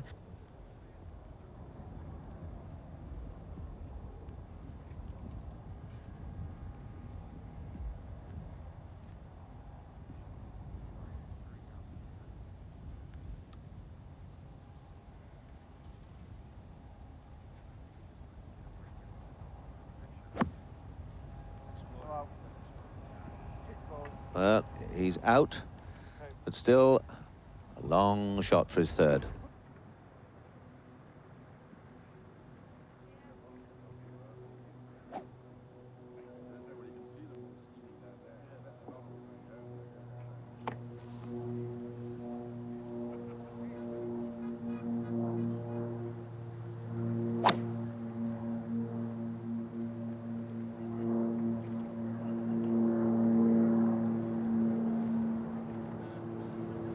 Well, he hit it very well, but it landed in the face of one of those little bumps, and that killed it altogether.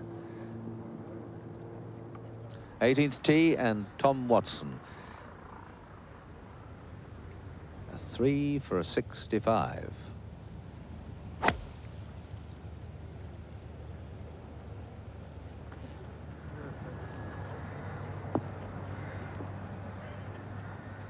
Well over the road, good tee shot.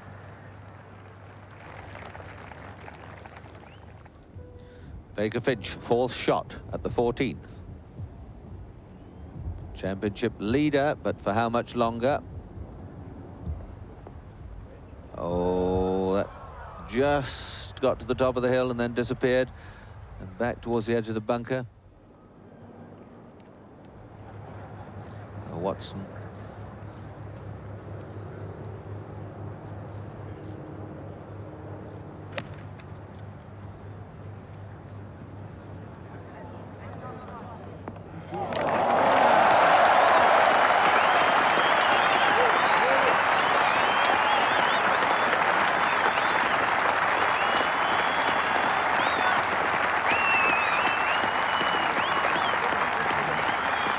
That's pretty good, isn't it? That putt to equal the record. He's playing so well, he's dazzling everybody at the moment. But there he is. He's got a putt for a 3. He's had 4 shots. So down in 2 from here. And he'll have dropped a stroke, but he'll still be in the lead, but only by 1.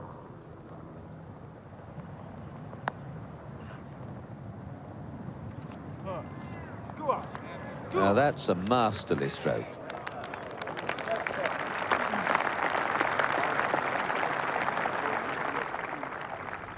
Now the 18th green, and Tom Watson in 2nd place at this moment at 11 under par with a putt not only for a 65, but it would put him at 12 under for the 3 rounds played.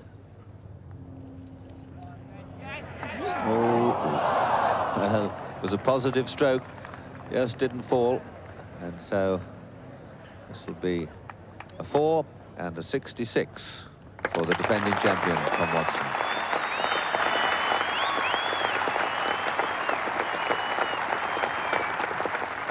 Langer's problems at the 17th, and not only has he got a difficult shot to play, he can't stand at the ball, he's got to stand in the bunker. And he can't putt it because the lip of the bunker is between he and the hole. Very, very difficult shot.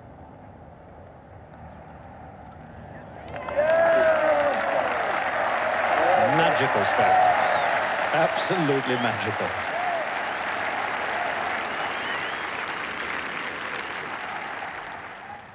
On the 16th, Seve Ballesteros.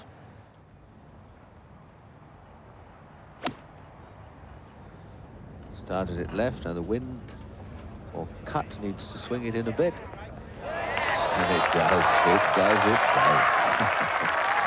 Well, I tell you, we're having a feast of golf here. It's a day, but over the last 3 days, it really has been a joy to see. Langer then has this little putt for par 4 at 17.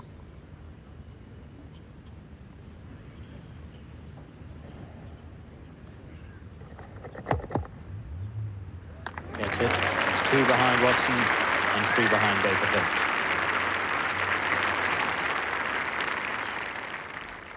Now the 16th, and after that superb second shot.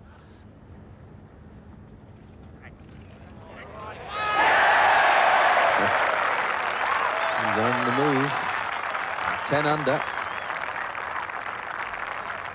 Langer's second shot. The 18th.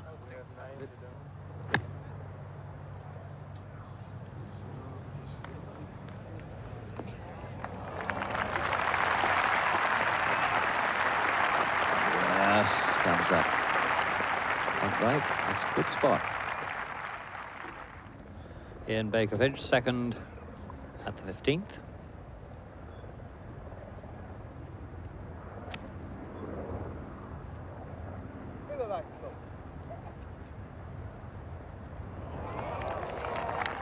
Another great shot. Very courageous after dropping one at the 14th. So Langer's done all his mathematics. Now this for a 3 and a round of 67.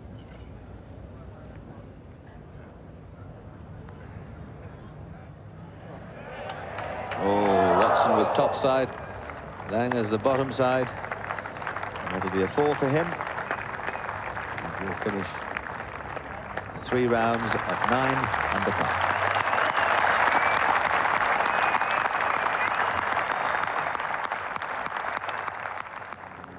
Couple of holes behind at the 15th. Ian Baker Finch. Remember that marvellous second shot he hit in.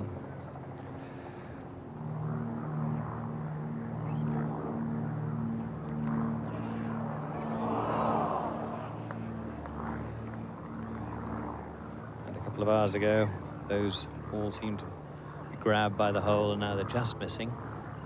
But still 12 under, 2 under today. So Ballesteros in a little bit of trouble at 17. He's played 3. Still not up on the top layer.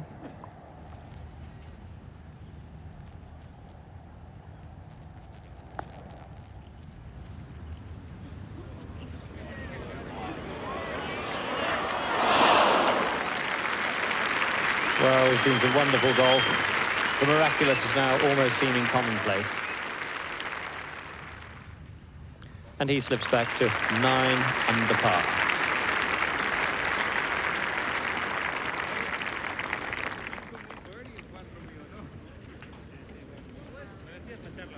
It's a vital drive, this one, for Ian Baker Finch.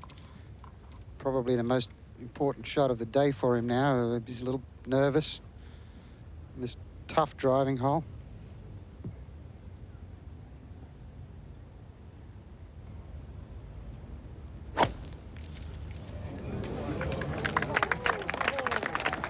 Two's hooked it a little bit. It's safe enough on the course, but has made that second shot all the more difficult.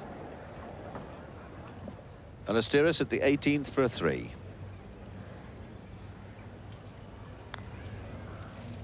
Rubino's already putted up, got his bar, and Seve shaves the hole.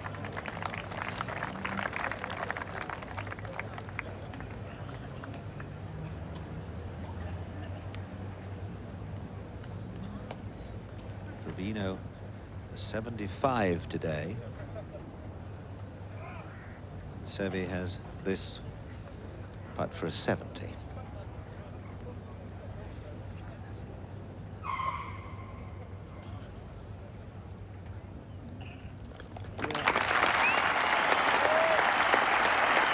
Well done, good score.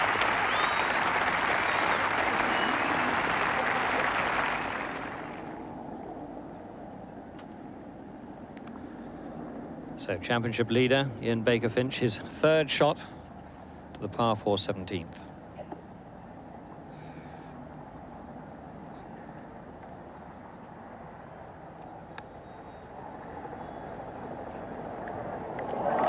Gently now, gently.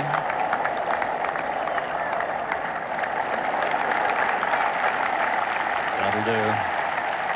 It's not that close, but that was a very good shot from where he was and under the circumstances.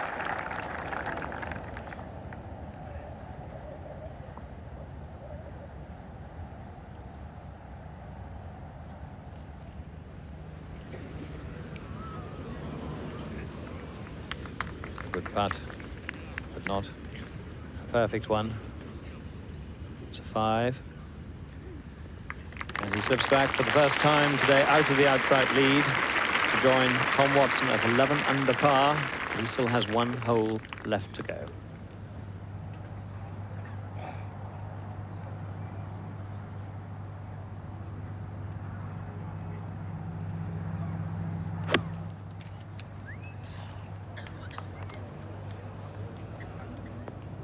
Up, up, up, up, up. Will it? No, it's back.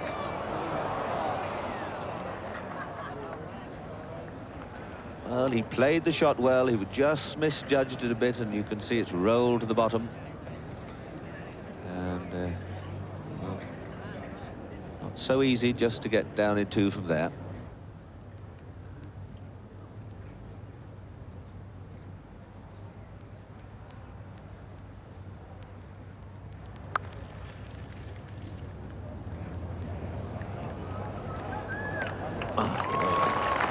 Pretty good. Pretty good.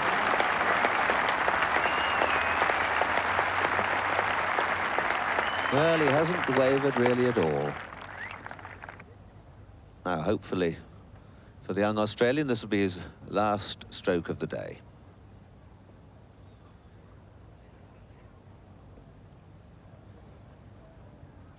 He's been striking these in very confidently. There's quite a bit of swing on this.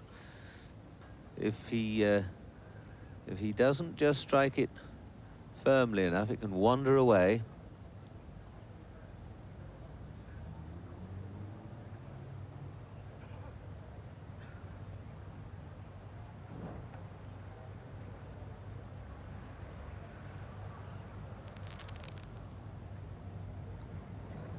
Very well done indeed, young man. Baker Finch, 71. And so is tied with Tom Watson at 11 under par. Ian, congratulations. You seem to withstand the pressures very well today. Well, it may have looked that way. No, I didn't really feel the pressure that much, except maybe the last few holes. I really didn't want to hit it over the back and take bogey, and headed in good positions on the fairways and just couldn't like 16, didn't quite get it up to the pin, only had 7 iron in. And then 17, a little bit nervous there on the second shot. Wasn't game to really have a go at it and pulled it left. But apart from that, I was quite pleased. Well, I can tell you, that young man has won the admiration of everybody here at St Andrews, and I'm sure of all those people around the world who've been watching him on television. Tomorrow he's paired with Tom Watson, another tremendous test for Ian Baker Finch. Well, it does look now as though it's come down to a 4-horse race. If we look at the 3rd round leaderboard, it looks as though it's between Watson, Baker Finch, Langer and Ballesteros, unless, of course, somebody does something extraordinary out of the pack behind them. The top 60 and those tied for 60 will be back tomorrow. The cut was made at 219, 3 over par, and among those we shan't be seeing again will be Raymond Floyd of the United States, David Graham of Australia, another famous Australian, the 5 times Open champion, Peter Thomson, and we've lost our last amateur, Andrew Sherborne. So tomorrow we look forward to the climax and particularly to the great battle between Ian Baker Finch, the 23-year-old Australian, and Tom Watson, who's seeking his 6th Open title. I wonder how Ian Baker Finch will fare with all the big guns firing round him. We look forward to seeing that. We shall be back in Sunday Grandstand at 5 to 2 tomorrow on BBC Two. We were all looking forward to a great climax to this Open, and we were not disappointed. What a day it turned out to be. I think most people here this morning felt that the winner would come from one of the leading 4 after yesterday's 3rd round, but the question was, which one? Would it be Tom Watson of America, who was looking for his 6th Open championship, or might it be Ian Baker Finch, the young Australian who'd come from nowhere to lead the Open? Or perhaps Seve Ballesteros of Spain going for his 2nd Open championship? Or would it be Bernhard Langer of Germany who had yet to win the Open? Well, by 11 o'clock this morning, there were more than 30,000 people on the old course, watching the early play and waiting, of course, in anticipation of these 4 going off. Well, we didn't have too long to wait for some real action because Langer birdied the first and that put him 10 under par. We're now going to join the final pairing, that's Watson and Baker Finch. And what a reception they got from these vast galleries as they went off down the fairway after teeing off at the first. Let's join the action then with Baker Finch playing his 2nd to the first green.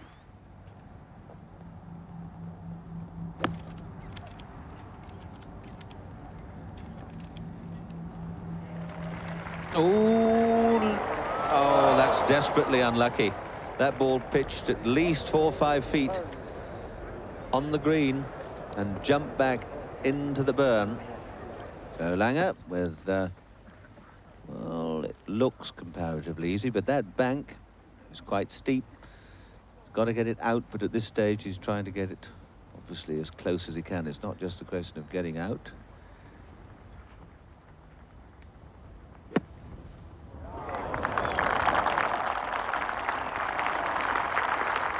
In the first, young Baker Finch, after that very unfortunate 2nd shot, which carried over the water and spun back all of 5 or 6 feet. And now he's had to drop it on the tee side of the water. Now he'll be playing 4. Go on, go on, go on, go on. Oh, this young man seems to have got all the ingredients of a star of the future.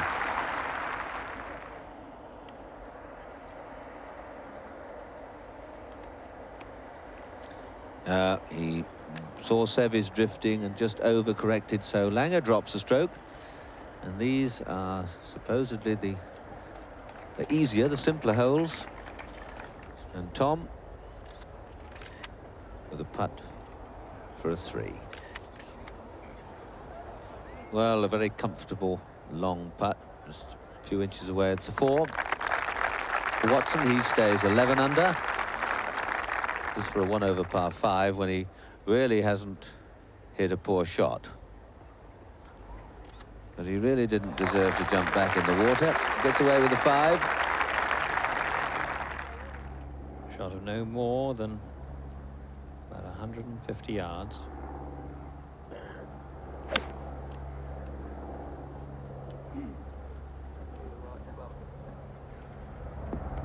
Oh, another great shot from Langer.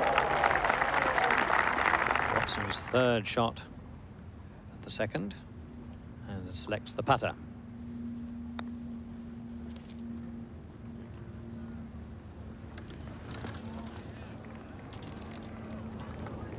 Well, that's not dead by any means. It's a good putt. Had to come up a steep slope and down the far side.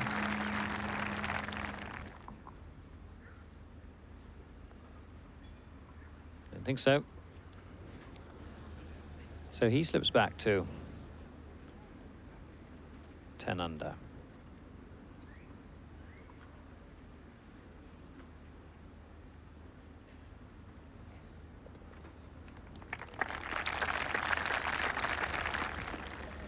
So Baker Finch and Watson, the new Australian and the experienced American, are back together at the top of the board, locked in battle.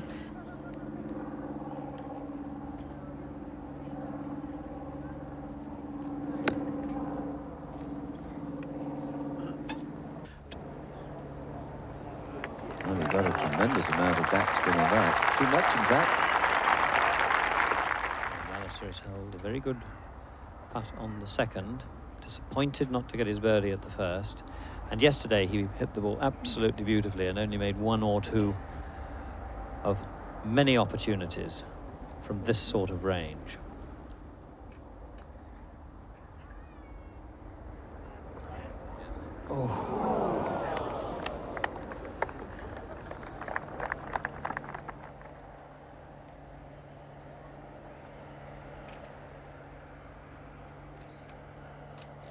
Oh, yes.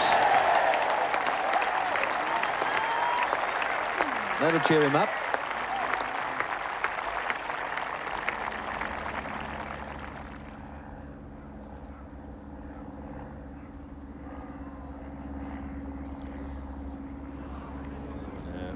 From that distance, you never wanted to start the ball outside the hole. He definitely pulled that left.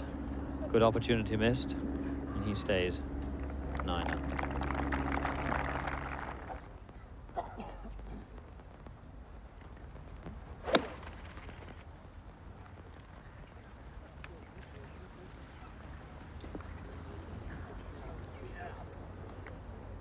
Well, it's a reasonable shot, but it's still a very long putt for a birdie 3.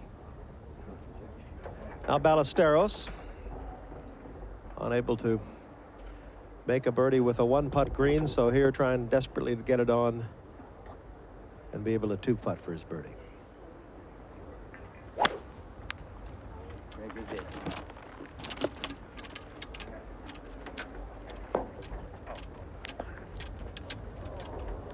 And that just curling down the left off the green.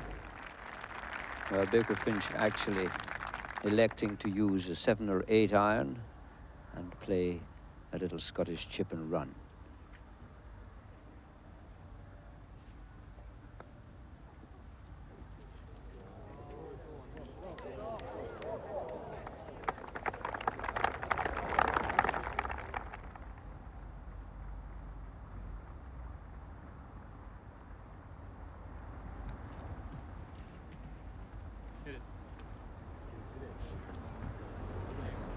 So he's already missed a putt similar length this morning.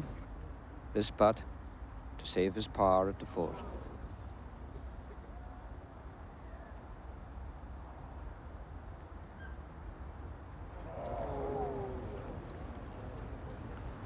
So Baker Finch drops another stroke, goes to 9 under and joins Langer and Norman. This is Lanny Watkins at the 6th. A putt for a birdie. He is 6 under, and he's now 7 under. So it's all hotting up. And now, so that he doesn't drop a shot to par. Tom Watson.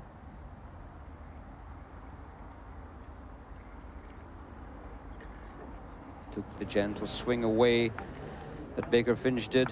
So Watson also drops a shot and goes back to 10 under. Now this is Ballesteros. This is his 3rd of the 5th.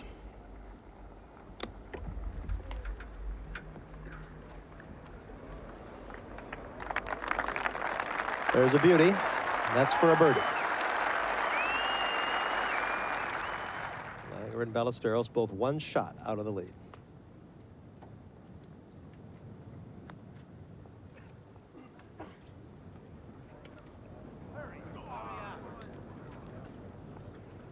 Right on line. This would put him into a tie for the lead.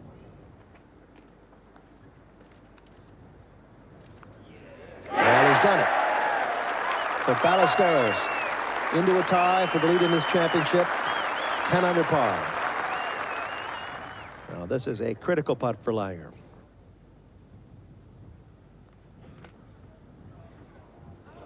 Well, he's missed another one. So Langer drops a shot at 5. Now this is Watson behind at the 5th. 2nd shot. Get a good bounce now.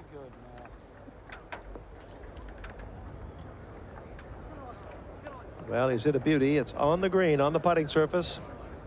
And he'll have that putt for an eagle 3 here at 5. In the last 5 minutes, things at the top of the board have changed considerably. And Seve Ballesteros now, for the first time, gets up with the leader, Tom Watson, both 10 under. There's Watson's putt. And he's left it a bit short. A little tentative, Watson, today so far, but long way to go.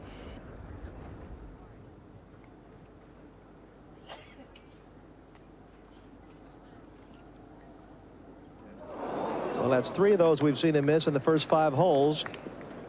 Very un-Watson-like, and it's got to give him a little bit of pause. And I think Baker Finch has been a little unlucky this afternoon. He's dropped a couple of shots. The shots are frittering away from him, and yet he has played very few really bad shots. Here again, he's almost driven it down the right line, but he's found one very small bunker. He's got an awkward lie. He can hardly get a stance to it. 130 yards to go, but really not lying that well. It would be a remarkable shot if he could get it on the green. Well, it's all right. It's out. He, I think, intended to catch it a bit cleaner than that and get closer to the green. But the last thing he needed to do was catch it too heavy and leave it in there. Well, you can hear the applause. Jack Nicklaus. And Jack Nicklaus, the winner of the championship here in 1970 and again in 1978. 25 years of playing championships and never failed to make the last day. Back to the 6th. Baker Finch with not an easy 3rd shot. That hollow is between him and the flag.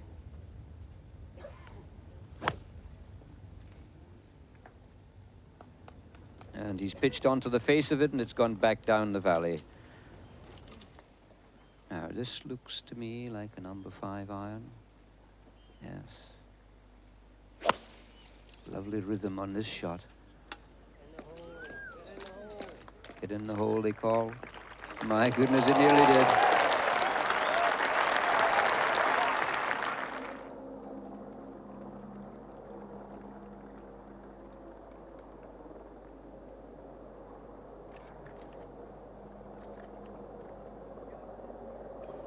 Well, he's slowed this putt down, unfortunately, too short, and left himself with a lot to do to drop just 1 shot.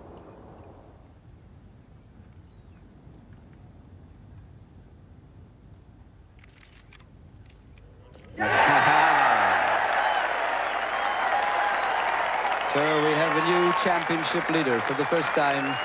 Seve Ballesteros at 11 under, 1 ahead of Tom Watson. Baker Finch at the 6th, and this game can be so cruel. He's done nothing really wrong. One's praying for it to go in, but it's going to be a 6. And Baker Finch will drop away down the ladder to be only 7 under.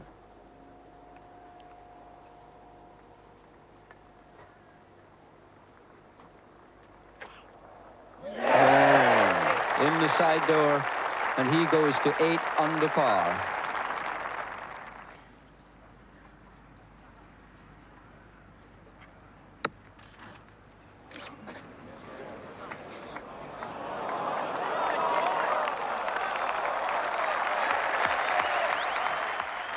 Now there's the leaderboard. Ballesteros on his own, 11 under. First time in the lead. Tom Watson, who took the lead earlier today, on his own. And Lanny Wadkins into 3rd place at 8 under with Bernard Langer. And he gets it. So he goes to 9 under. 1 behind Watson, 2 behind Ballesteros. Ballesteros.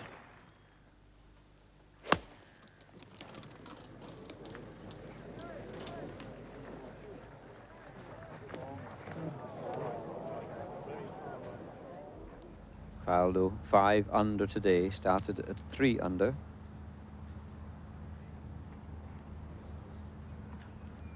This for a birdie 3. And Faldo goes to 6 under par. Tom Watson at the 10th. He drove it yesterday. Now, can he do it again? He's coming bumbling up. Just scraping to the front edge.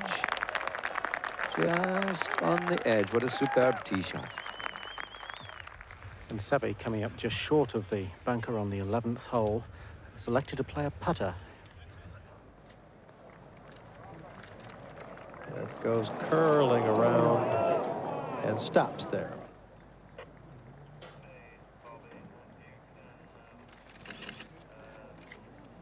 He did everything else but. Beautiful putt from Ballesteros, but close but no cigar, as they say. So Seve drops a shot at 11.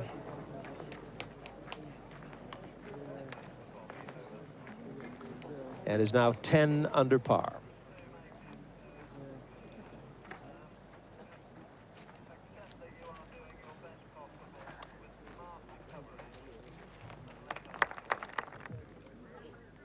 Now, Tom Watson, one behind the leader, but on the green, the par 4 in 1. He has this putt to take an outright lead. An eagle, 2 putts for a birdie will give him a tied position with Ballesteros.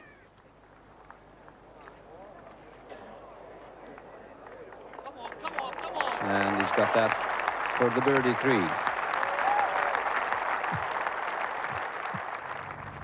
Nick Faldo's second shot to the 18th. Faldo 6 under.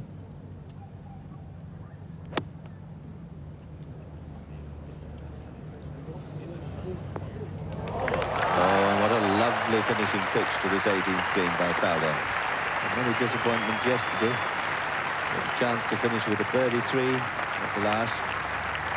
And the round of 68. Just a formality. 18th green, Nick Faldo for a 3.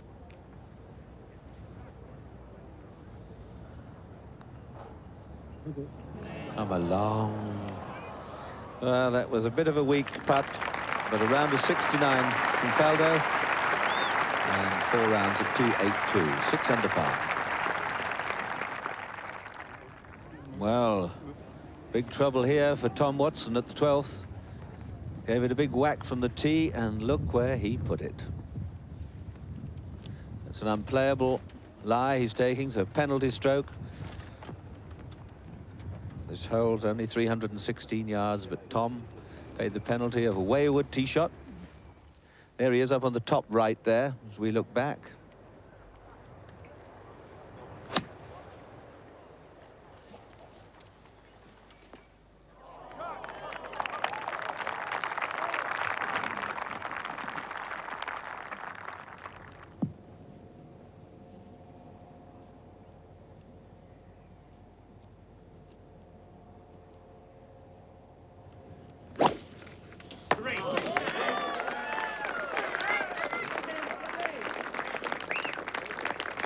Oh, I say, it looked as if it caught the side of the birdies, but no, he's all right. Back on the 12th, Watson. 4th shot.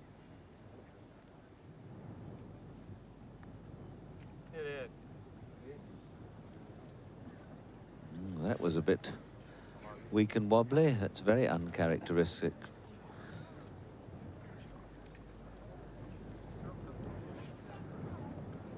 Tom will be cursing his game plan here at the 12th.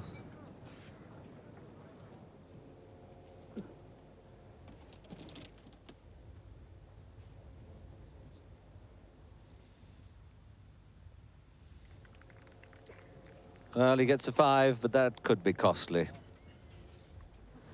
And Bernard Langer, easily the shorter off the tee, and I think he's going to just have to continue down the 5th fairway.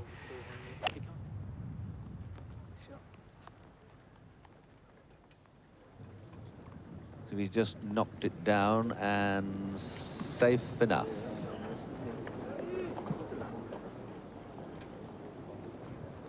Watkins knocked his in for a par at the 15th.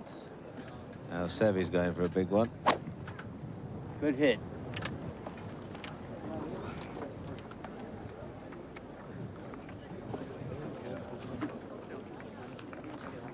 Not sure where that's gone. And that one successfully carried over the hell bunker and leaves Seve a pitch to the green of about 70-80 yards. 18th green, Fred Couples putting for 3. This would take him to 7 under and would make him the leader of those players who've completed 4 rounds in the championship. He's done it too. 68 for Fred Couples. Very nice indeed. Peter Jacobson there. Just congratulating him. Tom Watson, second shot at the 13th. Pin over there by the cherry picker.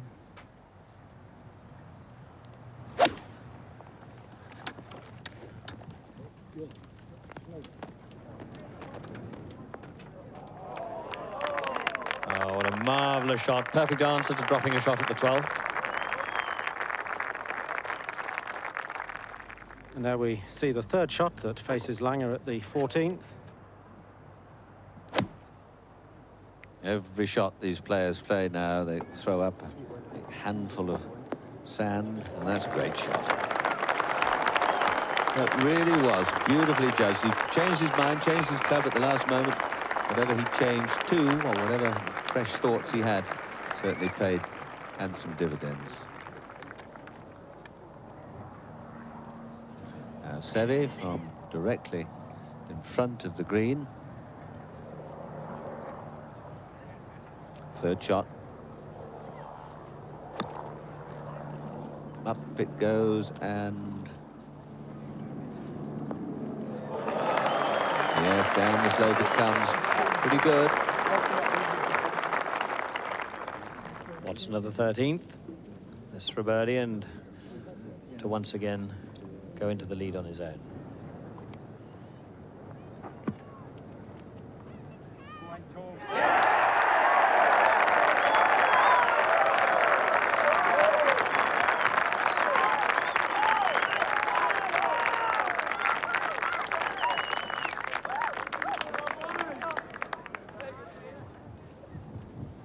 On the 14th, Ballesteros for a birdie. And there you saw what makes great champions. Superb. 3 from Watson. Can Seve get a birdie 4? Of course he can. Of course he can. Oh, they're both 11 under and cracking away. Langer here with this also for a birdie 4. He's played beautifully today. This would take him to 10 under. Deserves it. No. Knocked them left a bit today. Trevino comes up the 18. He's pointing to his faithful fans up there by the Ladies Golf Union offices. And just do keep the thing going. I shall be up there for a cool glass of nectar any moment now.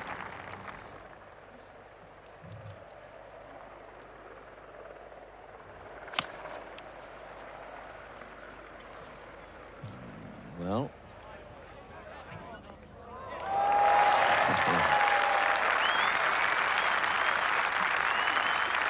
10 or 12 yards from the hole, safely on the green.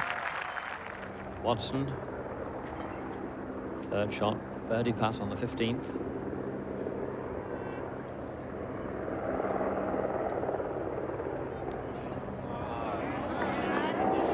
Marvellous putt. I bet you, like me, didn't think he'd hit it halfway. Stone dead. 16th green now. Severiano putting for a birdie. He's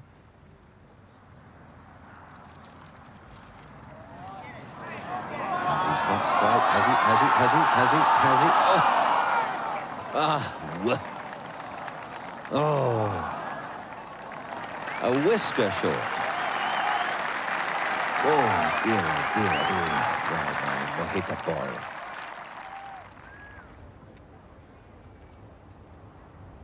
Watson taps in for his 4. 11 under still. We go to 17. 461 yards. And he's hit it away to the left. And into the rough. But we've seen the green easily reachable out of there today. Lanny Watkins on the 18th.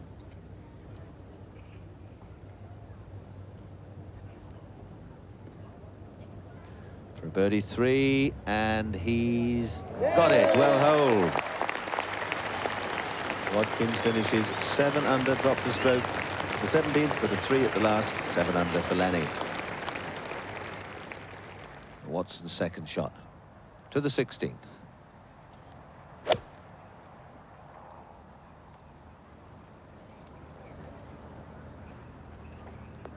Oh, what a good one.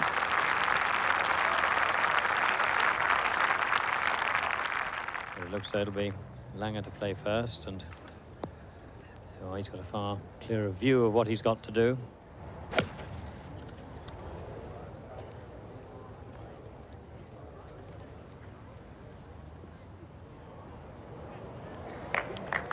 He pitched up top, and he fortunately stopped almost stone dead. Now, Ballesteros, second at 17.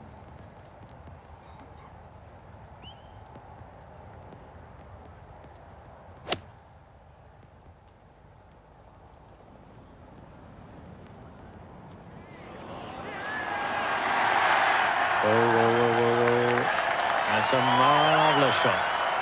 What a great shot under these circumstances. Well, cheers for Seve. And Tom Watson with this long putt for a birdie 3. At the 15th, this would take him into the lead.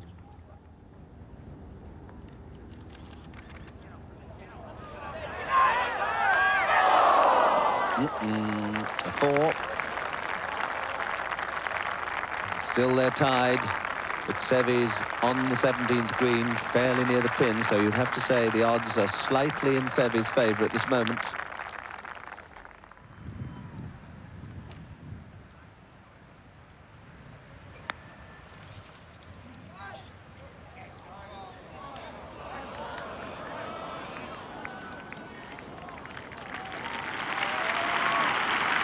Very, very good putt.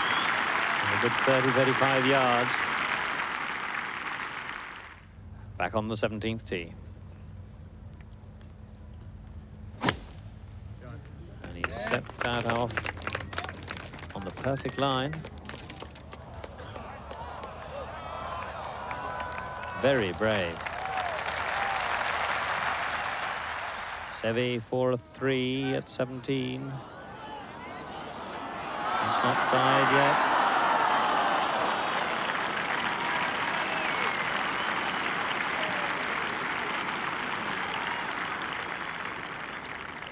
That's the 4.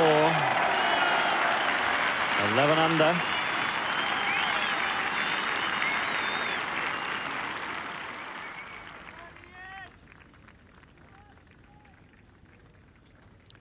And a very good 4 for Langer as well.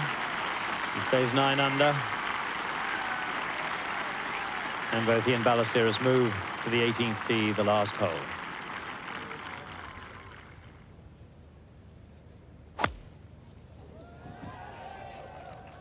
He doesn't want a 5. He's really pumping him along now. I think he's just waiting for the applause for Seve walking up the 18th fairway to cease so that he can concentrate on this very, very tough shot.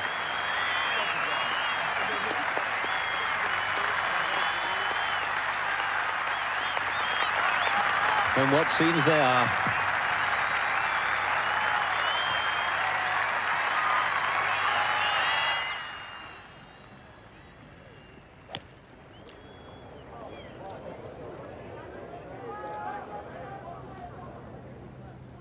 Oh.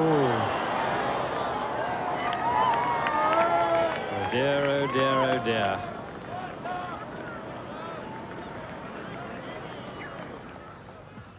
Well, we did say it wasn't all over yet. That really was an extraordinary shot from Tom. Now Seve's second shot to the final hole.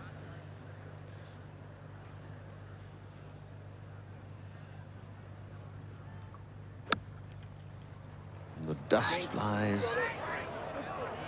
Oh, what a little sweetie.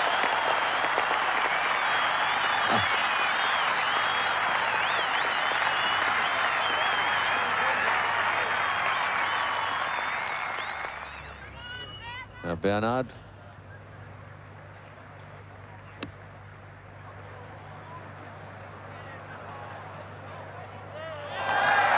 Look at this down there. Has he done a couples? No. Lovely stuff right to the end.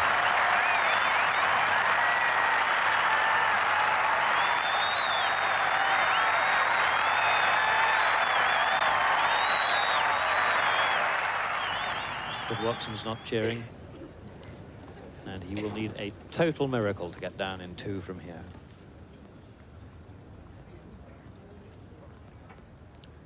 Got it across the road, across the path and up the bank, and then it should only be trickling by the time it gets to the top of that bank and roll down to the hole.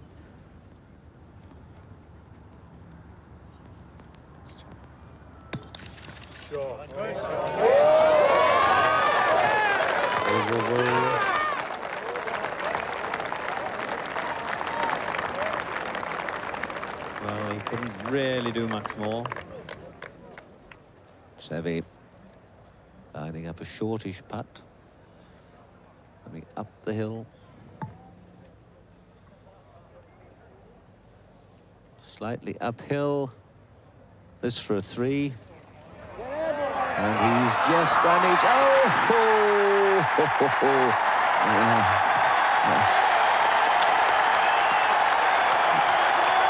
You think he enjoyed that one? Go on, give him a kiss as well. That's fantastic stuff. Came in slightly through the tradesman's entrance, as dear old Henry used to say. But that was a 3. Watson's got to listen to all this. Seve looks back. He knows he's got to hold this and then get a 3 at the last to tie or hold his second shot.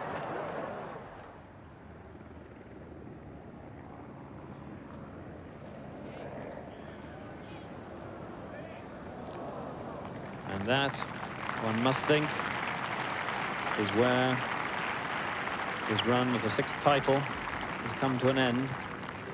But stranger things have happened than a 2 at the last. Langer. Well, it would be great if he could just roll this one in 2. He's going to be at worst 3rd.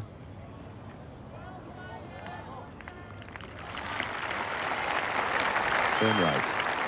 Here she goes.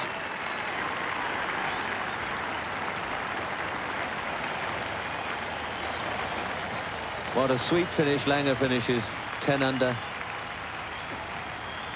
Seve 12 under. So he beats Kel Nagel's record set up 24 years ago just by 2 strokes.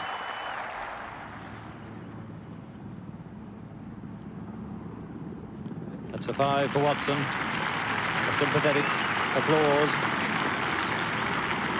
And he moves off to try and work a miracle at the last. A 2 to tie. Do not rush forward, please.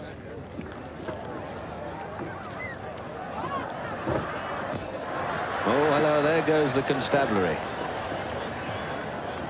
And the reason is the cavalry charge, which is almost like the last night of the proms. They all like to get in position. It's become a bit of a tradition now. But they get in position to watch the final scenes. I wonder if he dare watch the second shot come up. This to tie and force a playoff of 18 holes tomorrow.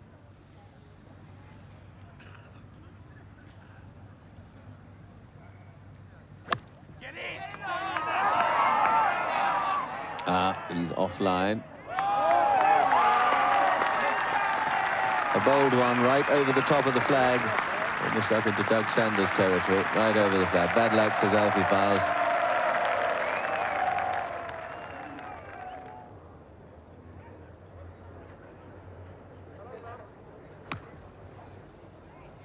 I wonder how much experience he's gained over these last few days. There's a fine shot.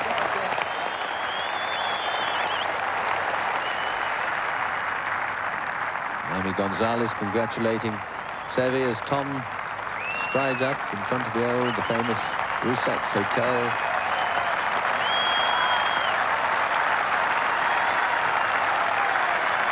This putt, if he should get it, would put him into second place by himself. If he two putts, he will be joint second with Bernhard Langer.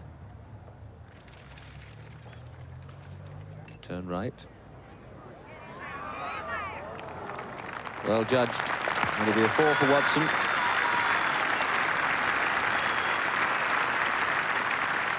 .73 today.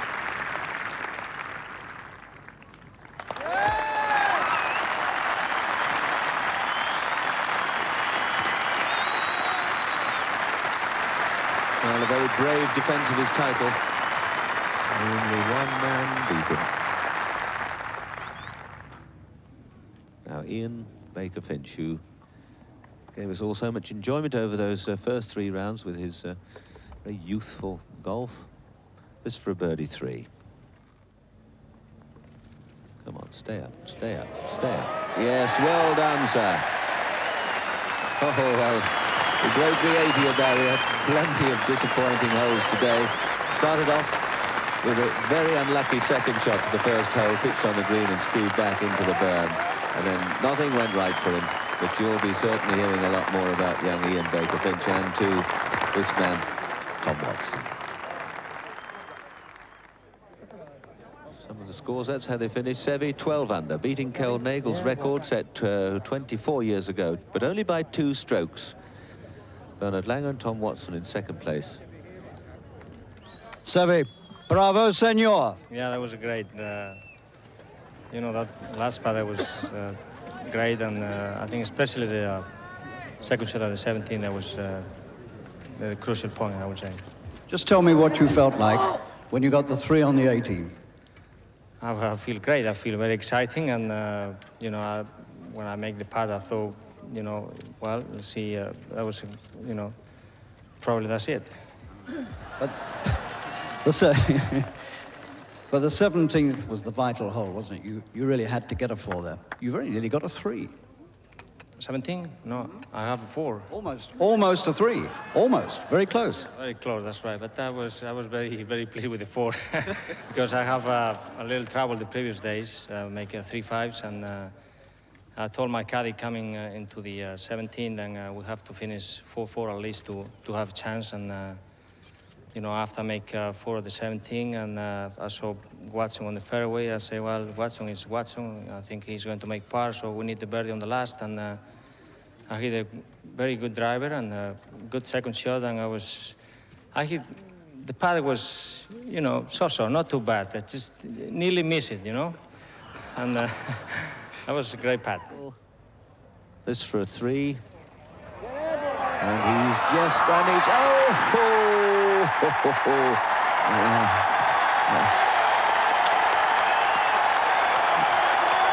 You think he enjoyed that one?